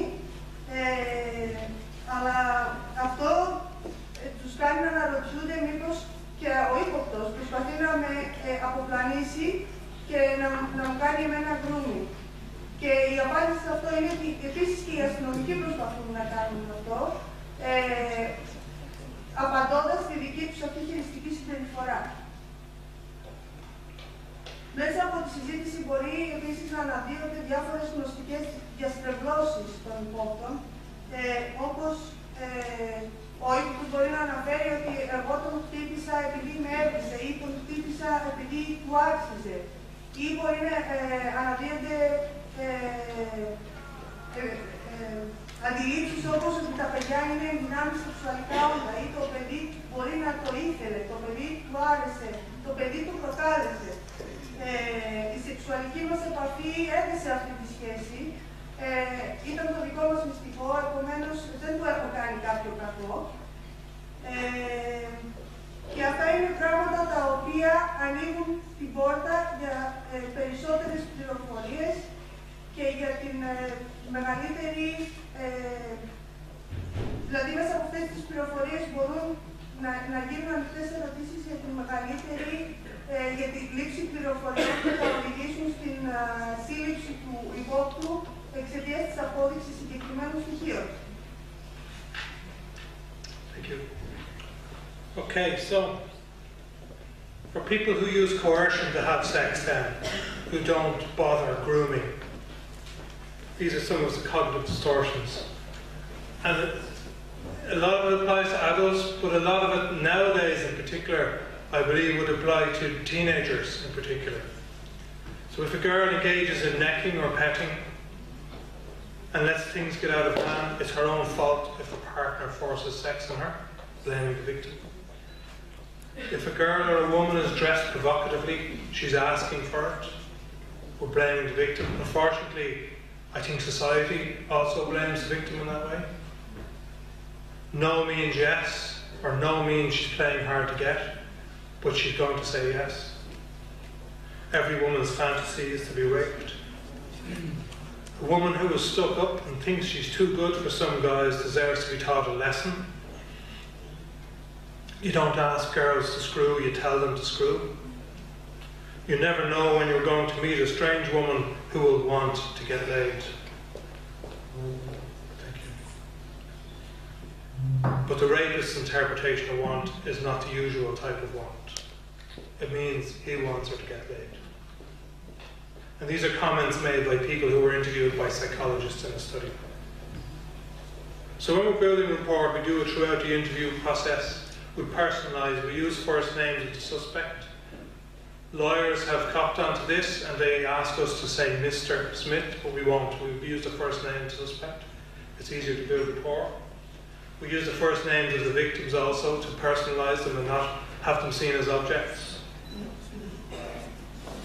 We will try to address any medical or personal issues that the suspect has and minimise any distractions that they have.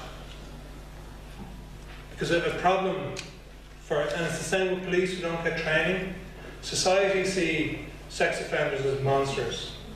They see organised criminals as monsters in a different way, just see them as criminals. But they have their own personal and private lives.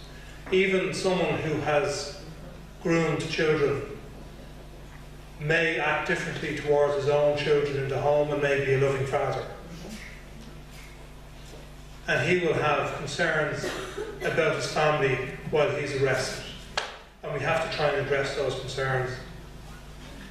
And it's not really because we're worried about the stress of the suspect, but we need the suspect to be able to focus on what we're talking about, and we don't want any distractions. We'll show empathy and active listening. And a big part of interviewing is listening and not talking. That takes a lot of training. People like to talk. So we firstly use themes that aren't related to the incident to build rapport, and then we drift into themes that are related to what we're investigating. We'll respect custom and culture, put the suspect at ease, explain the interview process. And a big thing that we train our interviewers to be is respectful, professional, confident and competent. Lawyers now in Ireland are being trained how to deal with the police in the interviews because of the way we have developed our interviews. And they invited some of us to their conference recently. And one of them, when making his presentation, said, the most difficult interview a lawyer has ever had to sit in on is where the police are respectful, professional, confident and competent. Because he has no reason to interrupt, he just has to sit there and let the police interview his client. And he might come up with unreasonable reasons to interview, and we have trained the police officers in how to put that lawyer back in his box if he does that. So, when it comes to interviewing sex offenders, I'm going to talk about proofs, but I'll talk about later on about how sex offenders like to be interviewed, what makes them talk. So part of the account of knowledge then, we have to get the essential proofs. A big problem for sexual crime in general, that school teacher was different, it usually happens in private. It's two people, the perpetrator and the victim. Nobody else sees what's happening. In a lot of cases, the suspect might argue that there was consensual sex because everybody knows now we can use DNA to identify people. With children, though, consensual sex is not a defence in most countries. So when we're interviewing the suspect, when we're writing the notes, we have to make sure they're in the suspect's own words, what he says, because the notes are evidence for the trial later on. We ask open questions initially. So we'll use questions like, tell me what happened. Nice, short, simple questions. Describe the room to me. Explain why you did that. Show me how you did that, and so on. There, we like to ask nice, short questions. Later on, there'll be an appropriate probe of who, what, where, when, to try and identify people that he hasn't identified earlier. We might ask him why he's done some stuff or how it was done. And we avoid leading questions, if at all possible. Just like that question that was asked of the first suspect in the murders, where his story was changed. Do you agree? And he said yes. So the account of knowledge is those short questions. Tell me what happened. And we let this guy give his account of knowledge without any interruption. Years ago, if he told a lie in the middle of it, a police officer might stop and say, "You're lying there, I've got you, we know such and such happened." And it gives him an opportunity to change his story. It also interrupts in what he was saying, and he might forget something that he wanted to say. That's important to our investigation. We also use silence. So when someone's finished giving their account, we'll wait at least a few seconds. It does two things. It gives them an opportunity to say something, and it lets them think that we know more, and they might tell us. It lets them know that we're expecting them to say more. And all the way through this, we maintain rapport. There's no arguments with the police in this part of the interview. Okay, so these are interviews that we had with different offenders in the new interview model. So the guard says, "Can we clarify first, this is very important for you now, what was holding that back until now?" So what's happened is the offender has just admitted something, and the guards are trying to get out of him, why is he admitting it now and why not earlier on? So his answer is embarrassment, simple as that. Are you telling the truth now? Yes. What changed your mind now? We got off to a great start and there is no point lying to you now. And that all came from building rapport. The offender felt that they got off to a great start. What was the moment that made you change? Talking to me. Are you telling us because we want to hear it? No, no. And when you were saying, do you want me to lie, to say yes? Why were you saying that? So earlier on in the interview, when the Gardaí were interviewing, the offender said, do you want me to lie, do you want me to say yes? And they're asking why he said that now. And he's saying, because I wanted to say it, I wanted to tell him. And the Garda says, okay, explain now in your own words, and they allow him off talking. And I'll just go back to that. Can we clarify, this is very important for you, really it's very important for us. What was holding that back until now? Embarrassment, as simple as that. And those 4 words make our whole interview admissible. Because he's not saying it because we offered him anything to tell the truth. He's not saying it because we threatened him. He's saying it because he was embarrassed and he wanted to tell us.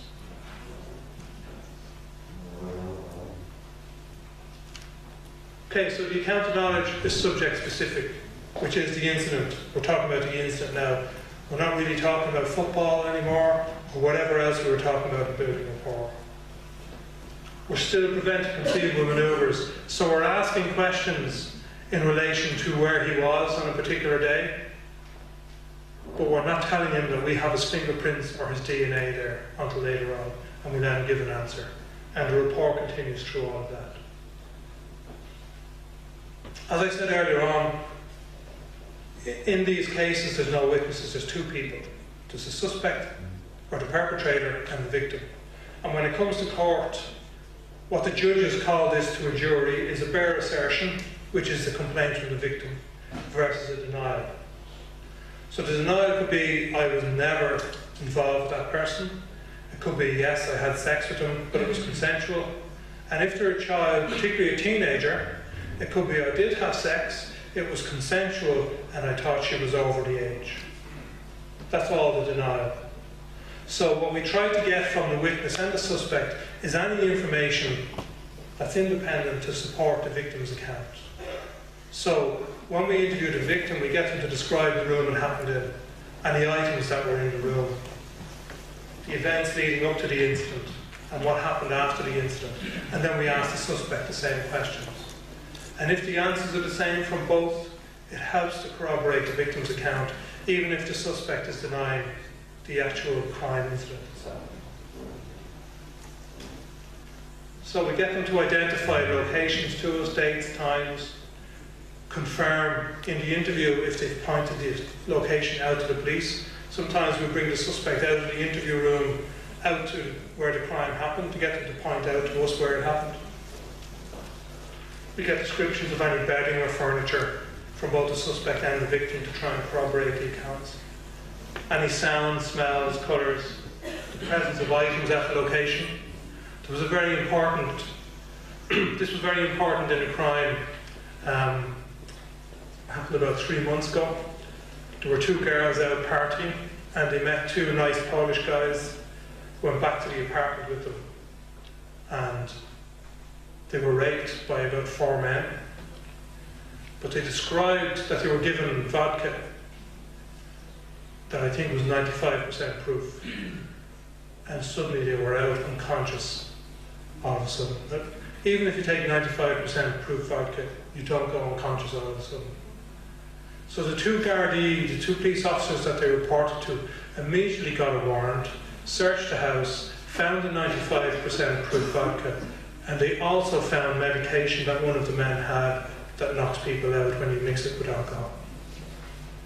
They got the girls tested and they have proved positive for that medication. And that has to happen very quickly.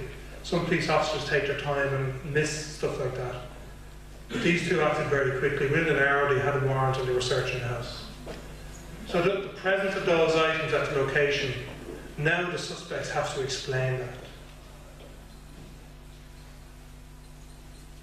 We look for knowledge of the victim, the words or phrases used by the victim, words or phrases used by the suspect. We try and note them down as the suspect is talking.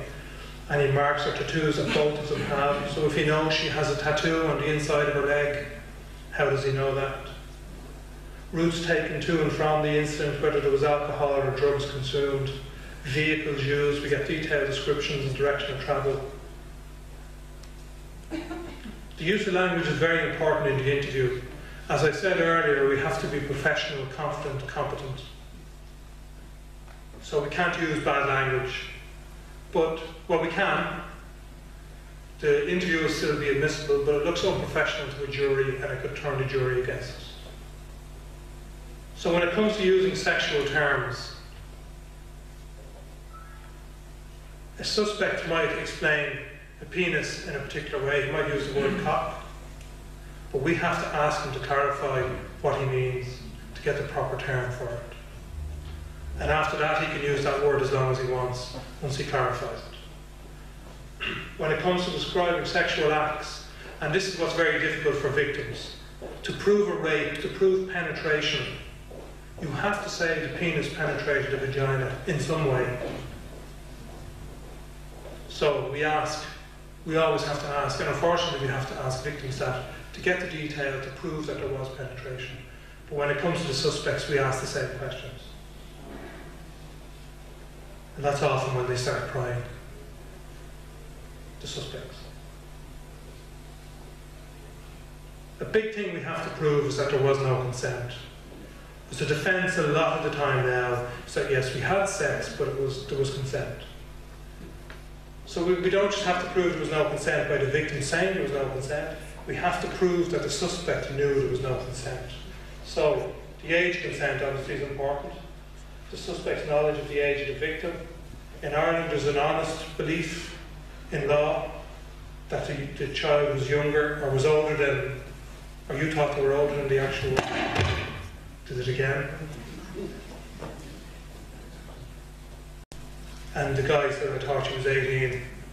The jury have to look at it as what a reasonable person would think, not what the actual guy thought himself.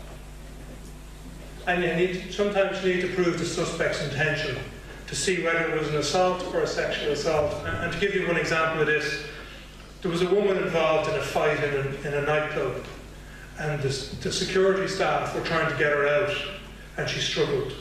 And during the struggle, one of the security staff touched her breast. It was very clearly an accident. He was trying to grab hold of her to get her out of the nightclub. It was on CCTV.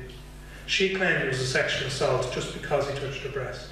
But an important part is the intention of the person when it happened. And his intention wasn't sexual. So we have to prove that intention. Sometimes it's very easy, it's very obvious, but there are times where we have to actually ask questions to prove it. So in Irish law, consent has to be proven. You can't assume there is no consent. Did the victim say no?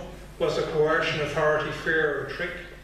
Is there a lack of capacity to consent, such as children, people with intellectual disabilities, by law aren't allowed consent? But some other people may. We had a case where there was a woman in a hospital who had tried to commit suicide, but the chemicals she used did serious damage to her brain. She was conscious, but couldn't move, couldn't speak. And a man went into the room and sexually assaulted her and was found assaulting her by the nurse. We were able to charge him with sexual assault even though she never made a complaint of sexual assault, because we had the evidence of what happened and a report from the doctor saying she doesn't have the capacity to consent because of what happened to her. And we have to address the suspect's belief as to that consent.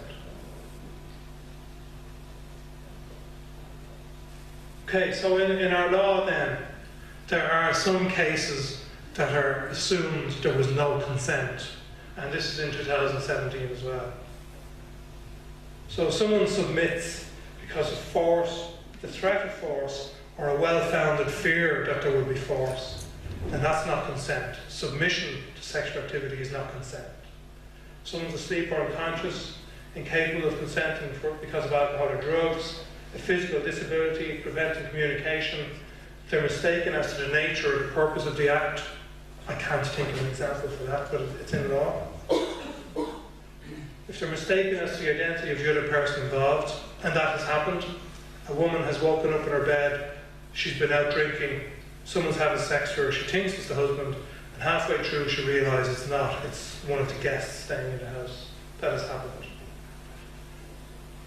If somebody else consents on the victim's behalf, so if a husband gives someone consent to have sex with his wife, that's not the wife giving consent. And what it says in the law, it's not limited to what we've put in the Act. Other things will come up from time to time that will be a lack of consent, and we're open to this, which is great. Consent can be withdrawn at any time, so halfway through sexual intercourse, if someone withdraws consent, it's time to stop, otherwise it's rape after that. A failure to offer resistance is not consent. That's often something that was used in the past by defence solicitors to say that there was consent, that there was no resistance, no fight, you didn't say no, because some people freeze and just submit. So when is consent not a defence? Well, for children in Ireland, we have an offensive defilement of a child for children who consent to sexual intercourse. It also includes buggery and oral penetration. So if children, it's under 17 is the age, but if children are under 15, there's a much higher penalty. The maximum penalty is life if they're under 15. For sexual assault that doesn't involve penetration or violence, the age is 15. And people who have an intellectual disability to such an extent that they can't protect themselves from exploitation, then that's not consent either. It's not a defence. Okay, so sometime when we're training police officers, we had a case in Dublin, a place called Blanchardstown in Dublin, where 3 women on different days were walking home from work after they got the bus. They were walking home from work, and they were attacked by a young man who grabbed hold of them, not sexually, but he told one of them he wanted her to give him oral sex. He told another woman that he wanted to finger her, and I think he said the same to the third woman. So we use this now as a case when we're training police officers about sexual crime. Is that a sexual assault? None of the sexual organs have been touched. And in Ireland it is, because the definition of a sexual assault is an assault that has circumstances of indecency. It's not an assault on a particular part of the body, it's an assault in circumstances of indecency. So if someone directly or indirectly causes force or impact and causes the injured party to believe she's likely immediately to be subjected to any such force or impact, then they're committing an offence, and that's kind of where sexual assault comes from. Okay, do you want to translate?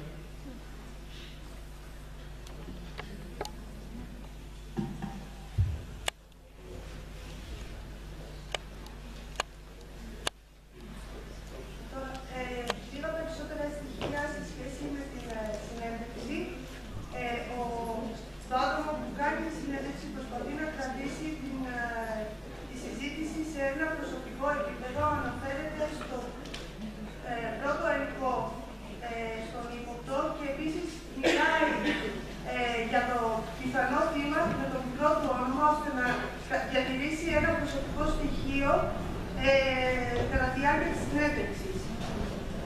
Ένα πράγμα για το οποίο ενδιαφέρει ιδιαίτερα οι αστυνομικοί είναι στο να προσπαθούν να φροντίσουν τα οποιοδήποτε προσωπικά ή ατομικά προβλήματα μπορεί να αντιμετωπίζει ο ύποπτος, γιατί αυτό επίσης βοηθάει στην διατήρηση και στην ενίσχυση της συμμαχίας μεταξύ τους.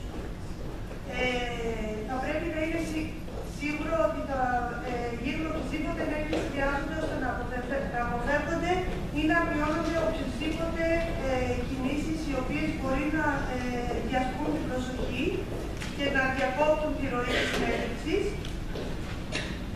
Ο συνεντευτής θα πρέπει να αναφέρεται και να μιλάει και να εκφράζεται στον ύποπτο με συναίσθηση και θα πρέπει να χαρακτηρίζεται όλη η συνέντευξη από την ενεργητική ακρόαση. Ένα πολύ ενδιαφέρον πράγμα που υπόθηκε είναι ότι το μεγαλύτερο, το πιο βοηθητικό στοιχείο σε σχέση με τον ύποπτο στο να μιλήσει περισσότερο είναι η δημιουργία αυτής της συμμαχίας. Και πάρα πολλές φορές κατά τη διάρκεια της συνέντευξης θα πρέπει να παρευρίσκονται και οι δικηγόροι εκεί. Οπότε όταν ο αστυνομικός φέρεται με πάρα πολύ σεβασμό στον ύποπτο, ο δικηγόρος δεν μπορεί να παρέμβει και να διακόψει τη συζήτηση. Οπότε ακόμα και αν προσπαθήσει να το κάνει, δεν θα έχει αντίκρισμα αυτό για το οποίο θα παρακολουθεί, γιατί γνωρίζουν ήδη εκ των προτέρων οι αστυνομικοί τον νόμο, οπότε δεν θα υπάρχει και δικαιολογία στο να διακοπεί ή να προσπαθήσει ο δικηγόρος να αποσπάσει την προσοχή και να αλλάξει τη ροή της συζήτησης. Η συζήτηση επίσης αυτή βασίζεται και κατευθύνεται από την προσπάθεια του αστυνομικού να προβεί συγκεκριμένες αποδείξεις και οι αποδείξεις αυτές είναι δύσκολο να δεθούν επειδή τα σεξουαλικά εγκλήματα συνήθως γίνονται σε ιδιωτικό χώρο και δεν υπάρχουν μάρτυρες. Συνήθως υπάρχουν δύο τύποι αντίδρασης του υπόπτου, είτε ότι θα αποδεχτεί ότι έχει κάνει το έγκλημα, αλλά θα χρησιμοποιήσει γνωστικές διαστρεβλώσεις ώστε να αποδώσει την ευθύνη στο θύμα, ή από την άλλη θα υπάρχει ο ύποπτος που απλά θα αρνηθεί ότι έχει την οποιαδήποτε εμπλοκή με το συγκεκριμένο έγκλημα. Οι αστυνομικοί προσπαθούν να χρησιμοποιούν τη γλώσσα που χρησιμοποιεί και ο ύποπτος, ώστε να μπορεί να υπάρχει μεγαλύτερη κατανόηση από τον ύποπτο και με καλύτερη ροή επικοινωνίας. Πρέπει να γίνονται ανοιχτές ερωτήσεις και περισσότερο διευκρινιστικές, όπως πού, πώς, πότε και γιατί. Αφήνουν τον ύποπτο να μιλάει από την αρχή μέχρι να τελειώσει αυτό που έχει να πει, γιατί υπάρχει το ενδεχόμενο όταν διακοπεί από κάποιον αστυνομικό ύποπτος κατά τη διάρκεια της εξήγησης ή της περιγραφής των γεγονότων να ξεχάσει κάτι και γι' αυτό αφήνεται τελείως ελεύθερο στο να εκφράζει αυτό που θέλει μέχρι να τελειώσει. Σημαντική είναι επίσης και η χρήση της σιωπής κατά τη συνέντευξη, γιατί αυτό είναι ένα στοιχείο που είναι και αυτό ένα στοιχείο επικοινωνίας πάρα πολύ σημαντικό. Και κατά τη διάρκεια, ιδίως όταν αρχίζει να γίνονται ερωτήσεις που αφορούν το ίδιο το έγκλημα, ο αστυνομικός θα πρέπει να έχει ταυτόχρονα με την επιθυμία του να πάρει περισσότερες πληροφορίες, θα πρέπει να είναι διαρκώς σε ευρύγωση για το πώς θα διατηρεί αυτή τη συμμαχία με τον ύποπτο. Προσπαθούν, όταν αρχίζουμε να μιλάμε για το συγκεκριμένο έγκλημα, γίνονται ανοιχτές ερωτήσεις και καλεί το ύποπτος να κάνει περιγραφές, για παράδειγμα, τι έγινε εκείνο το πρωί πριν το έγκλημα και τι έγινε μέχρι το βράδυ, εφόσον τελέστηκε το έγκλημα. Θα πρέπει να λαμβάνονται πολύ συγκεκριμένες πληροφορίες σε σχέση με την ημερομηνία, την ώρα, τοποθεσίες, την περιγραφή της τοποθεσίας, συγκεκριμένες πληροφορίες που αφορούν ίσως το κρεβάτι ή τα έπιπλα που υπήρχαν, ήχοι, οσμές, χρώματα και αν υπήρχαν πολύ συγκεκριμένα αντικείμενα στο χώρο τέλους του εγκλήματος. Σε περίπτωση που ο ύποπτος χρησιμοποιεί αργό για να περιγράψει μέρη του σώματος, ο συνεντευτής θα πρέπει να του ζητήσει να επεξηγήσει τι ακριβώς εννοεί. Ό,τι αφορά δηλαδή τα γεννητικά όργανα, μπορεί ο ύποπτος να χρησιμοποιήσει μία λέξη στην αργό, αλλά είναι πάρα πολύ σημαντικό ο συνεντευτής να τον βοηθήσει να καθορίσει ακριβώς τι εννοεί με αυτή τη λέξη.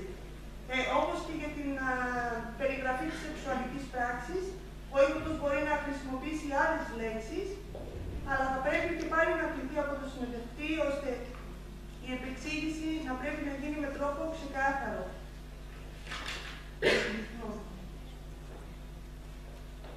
Τώρα, σε ό,τι αφορά ενήλικες, το βιασμό δηλαδή κάποιου ενήλικου,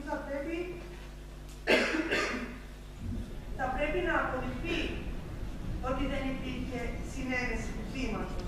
Δεν είναι δηλαδή εκ των προτέρων σίγουρο ότι δεν υπήρχε συνένεση. Αυτό είναι κάτι που θα πρέπει να αποδειχθεί. Τις πληροφορίες που προσπαθούν επίσης οι αστυνομικοί να λάβουν είναι αν υπάρχει γνώση του υπόπτου σε σχέση με το τι σημαίνει συνένεση. Και εκεί πέρα μέσα μπορεί να παρεμβάλλονται γνωστικές διαστρεβλώσεις, δηλαδή μπορεί η γυναίκα να είπε όχι, αλλά μάλλον αυτό πάντα σημαίνει ναι. Σε περιπτώσεις που έχουμε να κάνουμε με εφήβους, γίνονται διευκρινιστικές ερωτήσεις σε σχέση με το αν ο ύποπτος γνώριζε την πραγματική ηλικία του θύματος, ποια ήταν η πρόθεση του υπόπτου και αν γνωρίζει ο ύποπτος ποια είναι η νόμιμη ηλικία συνένεσης για σεξουαλική πράξη σύμφωνα με τον νόμο.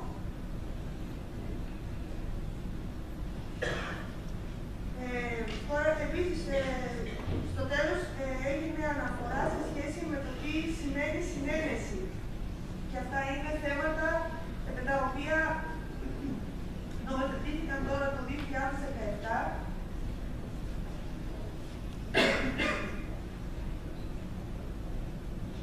Οπότε η έλλειψη συνένεσης θεωρείται όταν για τη σεξουαλική πράξη εφαρμόστηκε σωματική δύναμη ή απειλή, το θύμα ήταν υπό την επίρρεια ουσιών, ήταν ανέστητο ή κοιμόταν. Αν κάποιος άλλος έχει συνενέσει για το θύμα, δηλαδή αν ο σύζυγος έχει πει ότι εντάξει αυτό θα γίνει, δεν σημαίνει ότι έχει συνενέσει η σύζυγος για το γεγονός ότι έχει σεξουαλική πράξη, εξακολουθεί να είναι βιασμός μέσα στο γάμο. Είναι πολύ σημαντικό να σημειωθεί ότι κατά τη διάρκεια της σεξουαλικής πράξης, αν για παράδειγμα μια γυναίκα μπορεί με τη συνένεσή της να ξεκινήσει τη σεξουαλική πράξη, μπορεί να την αποσύρει οποιαδήποτε στιγμή θέλει κατά τη διάρκεια αυτής. Και ένα ακόμα σημαντικό, γιατί ήταν τέρμασμα δικηγόρων κατά τη διάρκεια εκδίκασης περιστατικών κακοποίησης, είναι ότι η αποτυχία του να αντισταθεί κάποιος στη σεξουαλική πράξη δεν αποτελεί συνένεση. Όπως και στην Ελλάδα, η ηλικία για τον καθορισμό της συνένεσης σε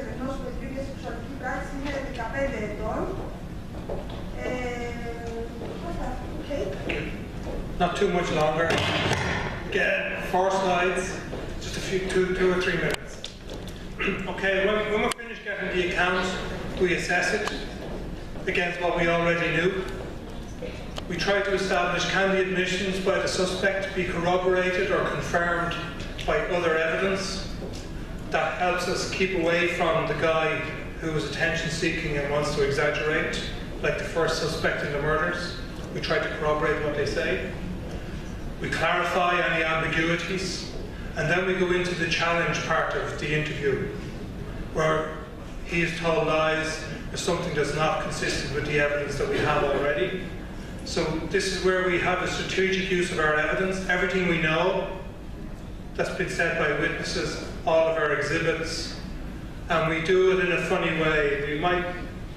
We might tell him that we have the child's phone. Is there anything he wants to say about it? We'll listen to the answer. We'll move on to something else, maybe the child's clothing. Maybe we'll talk about his phone a little bit, go back to the child's phone and tell him some of the evidence we have from it. Then talk about the DNA on the clothing, go back to the child's phone and then onto his phone to confuse him, so if he's telling lies, he will catch himself out. And we try to get answers from all of that. And we have what's called the robust challenge. I don't know if that translates in Greek, but if necessary, we can put some pressure on him, raise our voices to him. We can't be abusive, but we can raise our voices. But that causes problems with rapport. So we have to get back to rapport after we do that. When it comes to closure, a robust interview, difficult, strong, firm questioning can create emotions, particularly when you're talking about sexual abuse. Because even for the suspect, the sexual abuse is emotional. In the wrong way, but it's emotional, and it can bring out emotion in interviews. We try to get this rapport back during closure by talking to him again normally, and it increases chances of success for future interviews, because we may need to interview him again later on in the detention before the 24 hours runs out, and we don't want him to stop talking. Part of the closure is ensuring all legal requirements are covered. We have to read over our interview notes, ask him if they're correct, get him to sign them, invite him to add anything at the end after we've read over the notes. When we're finished then, this is something we teach the police officers because it wasn't done initially when solicitors start going into the interview rooms. When you finish an interview, you have to agree the next time that the interview will start and not just leave the solicitor wondering what's happened, because they need a break, they need to go and get a coffee or something to eat, and so on. So we try to agree with the solicitors when we're going to interview them again. Police officers don't like doing that. They think tough on the solicitor, he can do what he wants. But it's important to keep them on board and to keep the rapport with the solicitor as well. And it's really, no matter who the suspect is, it's always important to leave the door open for future contact to interview them again. Do you want to summarise those? So just one more slide then and I'm finished. Do you want to summarise what I've done already? Yes.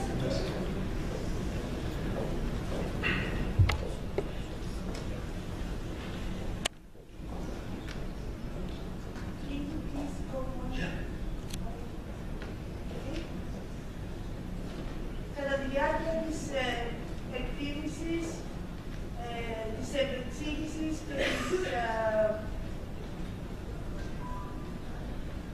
εξακρίβωσης κάποιων στοιχείων, θα πρέπει να γίνεται μια αξιολόγηση στο τι στοιχεία πληροφορίες που έχουν λάβει από όλα τα εμπλεκόμενα μέλη, τα μέλη τα οποία κρίθηκαν για συνέντευξη.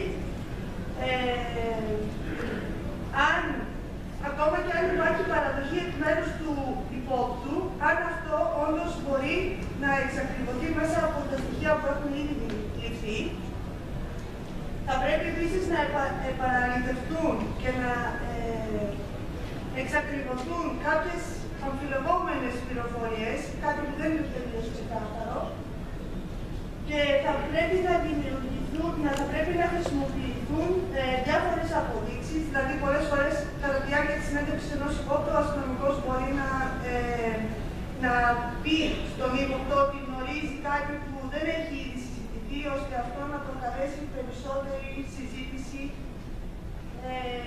Μπορεί να του δείξει κάποιο κινητό τηλέφωνο ή κάποια συνέντευξη, κάποια συνομιλία που είχε με το παιδί.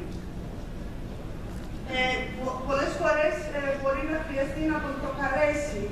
Δεν επιτρέπεται ποτέ ο αστυνομικός να γίνει κακοποιητικός, αλλά κάποιες φορές μπορεί να χρειαστεί να υψώσει τη φωνή του, θα χρειαστεί να τον προκαλέσει και να τον φέρει σε σημείο ώστε να μπορεί να πει περισσότερα πράγματα.